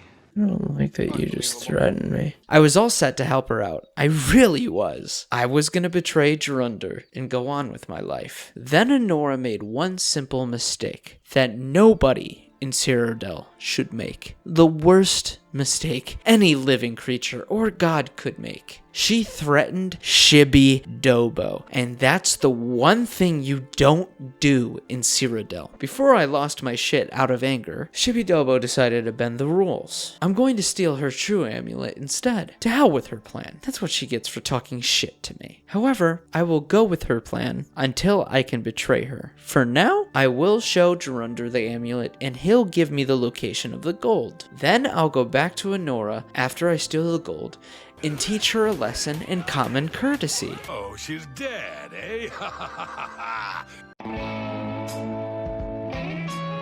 You did your part of the bargain, now I'll do mine. Goodbye. I don't expect to be seeing you anytime soon. If I were you, I'd get out of Bruma fast. Who do we have here at the location of the gold? Tyrellis Logolists. Who are you, sir? I'm here for Gerunder's gold, and you're my only loose end. I've been hoping to get someone in his cell and loosen his lips, and then you showed up. You really should be more careful when you talk in the dungeons. I'm gonna burst into tears The cell and cry. tends to carry. I've taken care of Anora. She won't be around to point the finger. It should have been me, not him! It's not fair! And Gerunder's not going anywhere for a long time. That just leaves you. Holy shit. This one guy turned my entire plan all upside down. He killed Gerunder, he took pleasure in murdering Anora, he took my pleasure away from murdering Anora, and now he wants the gold after all of that. You're a funny guy, Tyrellis. I have a lot of rage, and I need someone to take it out on. Allow me to introduce you to my friend, Pain. I'm just warming up, you pathetic worm! Long story short, Tyrellis died of a mysterious circumstances with my blade. The treasure is truly all mine now, and I don't have to share it with anybody. Suck it, Anora. Allow us to move on. This quest was personal for Cheydinhal, sponsored by Cheydinhal. I went back to Anora's house to verify if she truly was dead, and to my pleasure she is. He really did kill her. Well, the gold is mine, I claim her house and her life, and I don't have to deal with any idiots anymore. What a great day to be Cheydinhal. Believe it or not, Cheydinhal's Bruma Arc is coming to an end soon. We've done nearly every quest in this town, and it's for the better of everyone here. We've weeded out corruption, and we've saved the entire town from thieves and fake vampire hunters. Bruma should be grateful. Bruma only has one problem left, and I can't believe I didn't notice it sooner. Bruma has a homeless crisis. I graciously took it upon myself to remove part of that homeless crisis. And then I went to sleep with a smile and blood on my sword. God, I sound like a psychopath. Cheydinhal's not, he just likes the rush. Now don't ask me how or when, but you know how you're supposed to join the Dark Brotherhood? They took a liking to my homeless removal project in Bruma and visited me in my sleep, like how anyone normally would. This cool suave guy named Lucian woke me up and whispered sweet nothings into my ear. A nice sleep. You sleep rather Who the soundly, fuck is Brother. this? You'll need a clear conscience for what I'm about to propose. Ironic, then, that I come to you now as speaker for the Dark Brotherhood. My name is Lucian LeChance, and my voice is the will of the Night Mother. Yeah, I've heard about your Night Mother. Observing as you kill, admiring as you end life without pity or remorse. The Night Mother is most pleased. I put down a homeless person. What are you talking about? I bear an offering, an opportunity to join our rather unique family. Then heed my words, for I will not repeat them. On the green road to the north of Breville lies the Inn of Ill Omen. There you will find a man named Rufio.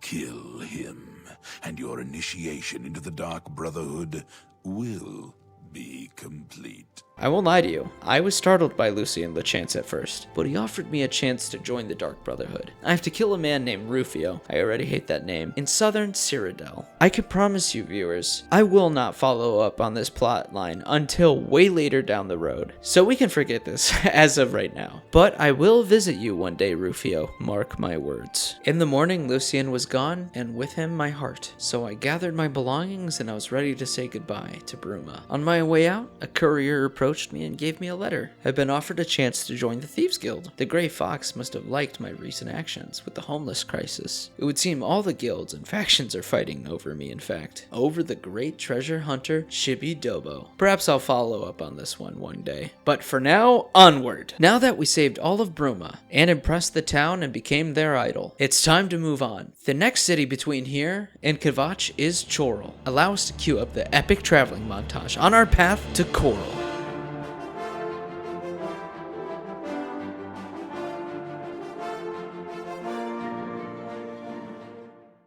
Look at this beautiful view of northern Cyrodiil. At this point, we explored all of the northern mountains of Cyrodiil. It's a beautiful view. I even found the Daedric Shrine of Hermaeus Mora in my travels, as I lined my pockets with treasure. As you can see on my map, we've done a good bit of exploring the mountains as we approach Coral. I'm so excited to show you the Cheydinhal Arc of this video. This town was so crazy and insane, you will not believe what happens next.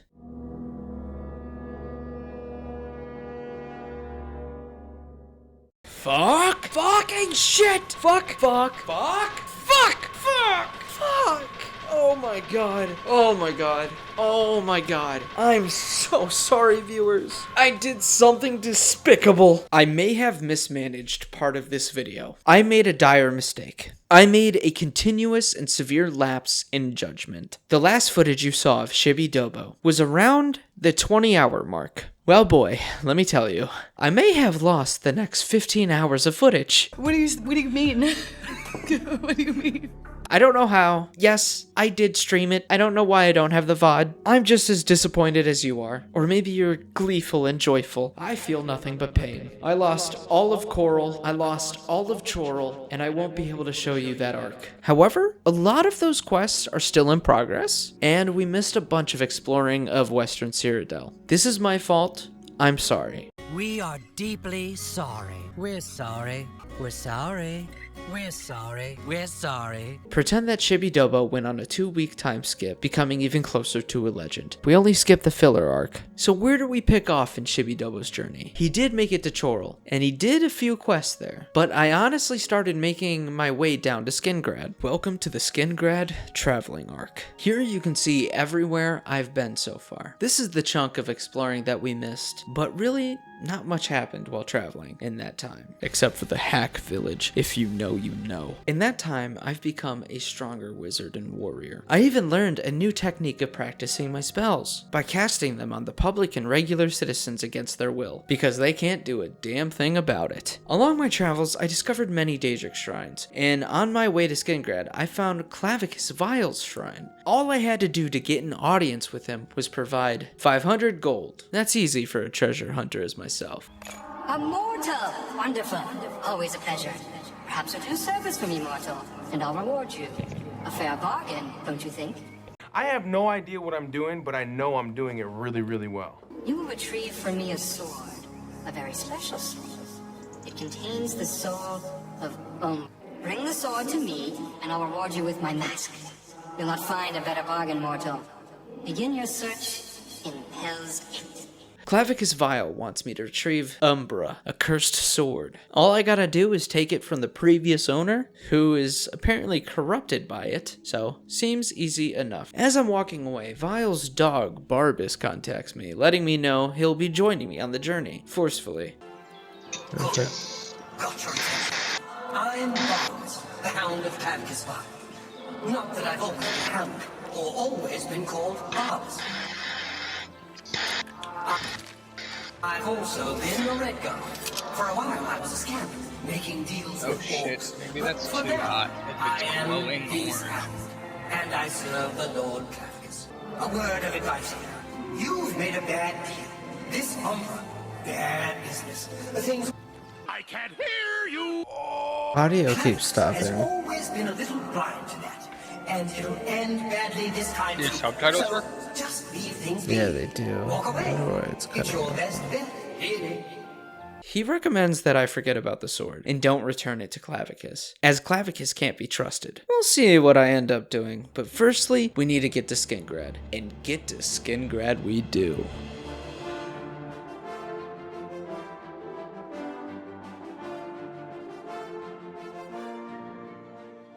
I made it to Skingrad, and I'm going to seek out the Count of Skingrad because his castle is right outside the city, and I'm really excited to see the city. So when I get up there, I'm immediately told I can't see the Count and I need to leave. The Count will not see you now. Not now. Who the fuck starts a conversation like that? I just sat down. Not ever. He sees no one. But that's not a problem for someone as sneaky as me. So I may have broken into the Count's private quarters to question him personally out of curiosity. Some would say that's a crime. I say that I'm just eager. I'm sorry. We've not met. I'm Janice Hassel. What's wrong with your fucking Count eyes? Skingrad. That's why no one wants to see him. This motherfucker is not human. That motherfucker back there is not real. I'm scared and I want to leave. I don't know what he is, but I don't want to cross him at all. For the first time in Bethesda playthrough history, first time ever, I leave peacefully and respectfully. After leaving the Count's Keep, I found myself at Skingrad's Gate for the very first time. After 50 hours of my first playthrough of Oblivion ever, I can say I've explored all of Northern Cyrodiil, and there is so much more to see. This is only 1/3 of my playthrough. I think for now, this is a good stopping point for Cheydinhal's journey.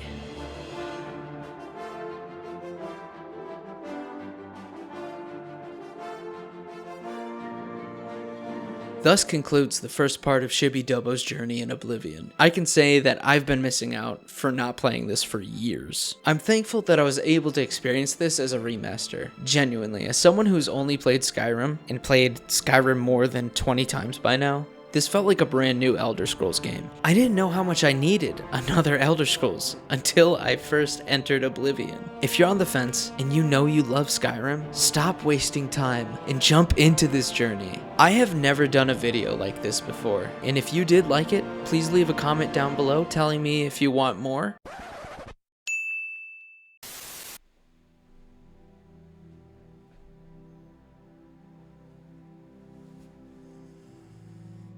Hello there.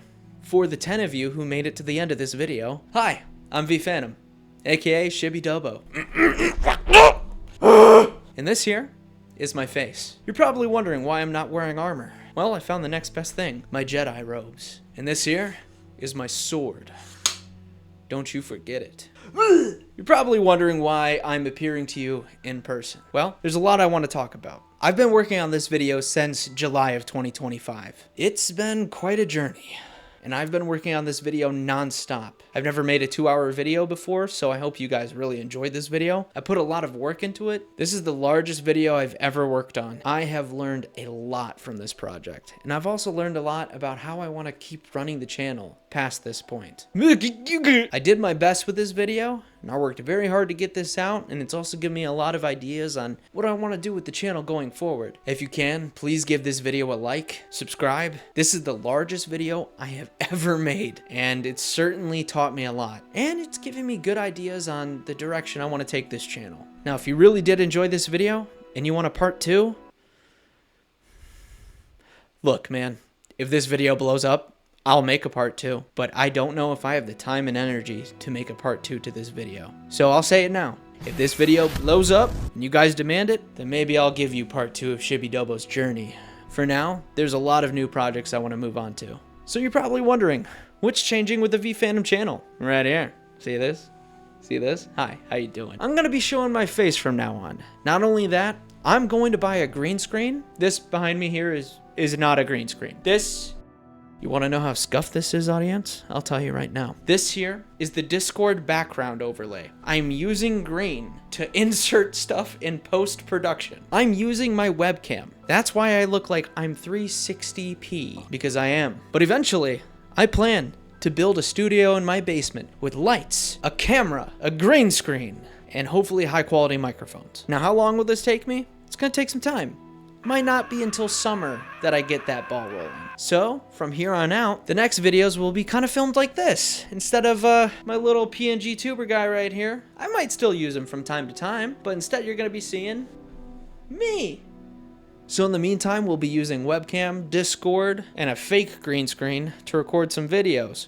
But I am very excited to finally get back to releasing videos, guys. I've been working on this 2-hour video for way too long. We need to get back to 10 to 20 minute videos. What's that? No. Stop. Stop. I'm not invisible! Yeah, that's right. After I release a couple videos, if I got no topics to work on, I want to make a giant Metal Gear Solid video talking about why Metal Gear Solid is the best franchise out there with 0 misses. We're talking mainline games, okay, guys? Mainline games. Mainline games. But some future projects I'm trying to work toward right now. We got a handy-dandy Batman VR video coming out. I'm actually collaborating with a good friend of mine, Boo Boy Ghosty. You can go follow him on Twitch. Very entertaining, very handsome, very beautiful. I'm very excited to release that Batman video. That video is also in the works right now. Some future projects I'm looking forward to is, I guess I got agree. I can like fucking emote. This is the beauty of doing this. The video probably coming out after this one is going to be Dispatch. Very excited to talk about Dispatch. Dispatch is a special game, and you'll find out why. And not only that, there's another video that I need to follow up on because I played Madness Project Nexus. That's right. So we're gonna have a whole nother Madness Combat video coming to you soon. And yes, I'm going to correct every mistake I made in my first video. You all made it very clear what I got wrong. That's why I put badly in the title. But honestly, playing through Madness Project Nexus has been a blast. So I'm excited to talk about that video and hopefully get some of the lore correct next time. And after that, I'm sure everyone and their mother has already talked about this game, but I haven't gotten a chance to yet, so I will be talking about it. After that, I want to talk about Clair Obscur Expedition 33. It amazes me that an indie game can come out, absolutely crush the Game Awards, and not only that, crush every single doubt I may have had about the game. It is a phenomenal story, and I'm excited to talk about that one too. But eventually, when I catch up with all the games I want to talk about, including Devil May Cry, I do plan to make a giant Metal Gear Solid franchise video. So I'm excited to work on that, and working on this giant video has taught me a lot about what I should do and shouldn't do, and how I can be faster with it next time. What else? But yeah, I was just really excited to announce that we're going to start doing green screens, show my ugly mug on screen, and get to making more videos, doing what we love, talking about video games. I also do want to say, if you haven't heard already, I stream every night, and most of the games I'm going to be playing on stream, I'm going to make videos about them. So please come by and say hi. I stream on YouTube and Twitch, and to be honest, it's a lot of fun. At first, I just used it as a method to capture footage, specifically for this Oblivion video, but it's actually been a lot of fun interacting with you guys. I love interacting with you guys. You guys are awesome. And I want to do a couple shout outs for some returning viewers on the stream. No, they didn't give me money. No, these are friendly faces that come by and say hi to V Phantom. So let's give some credit. First we have Son of Carrie. No, I don't have an image for them. Then we have Sour Cream. If you know, you know. That'll get him to comment like, fuck you. You know, I'm just kidding, Sour Camera. And we also have Red Signal. Good guy. Love you.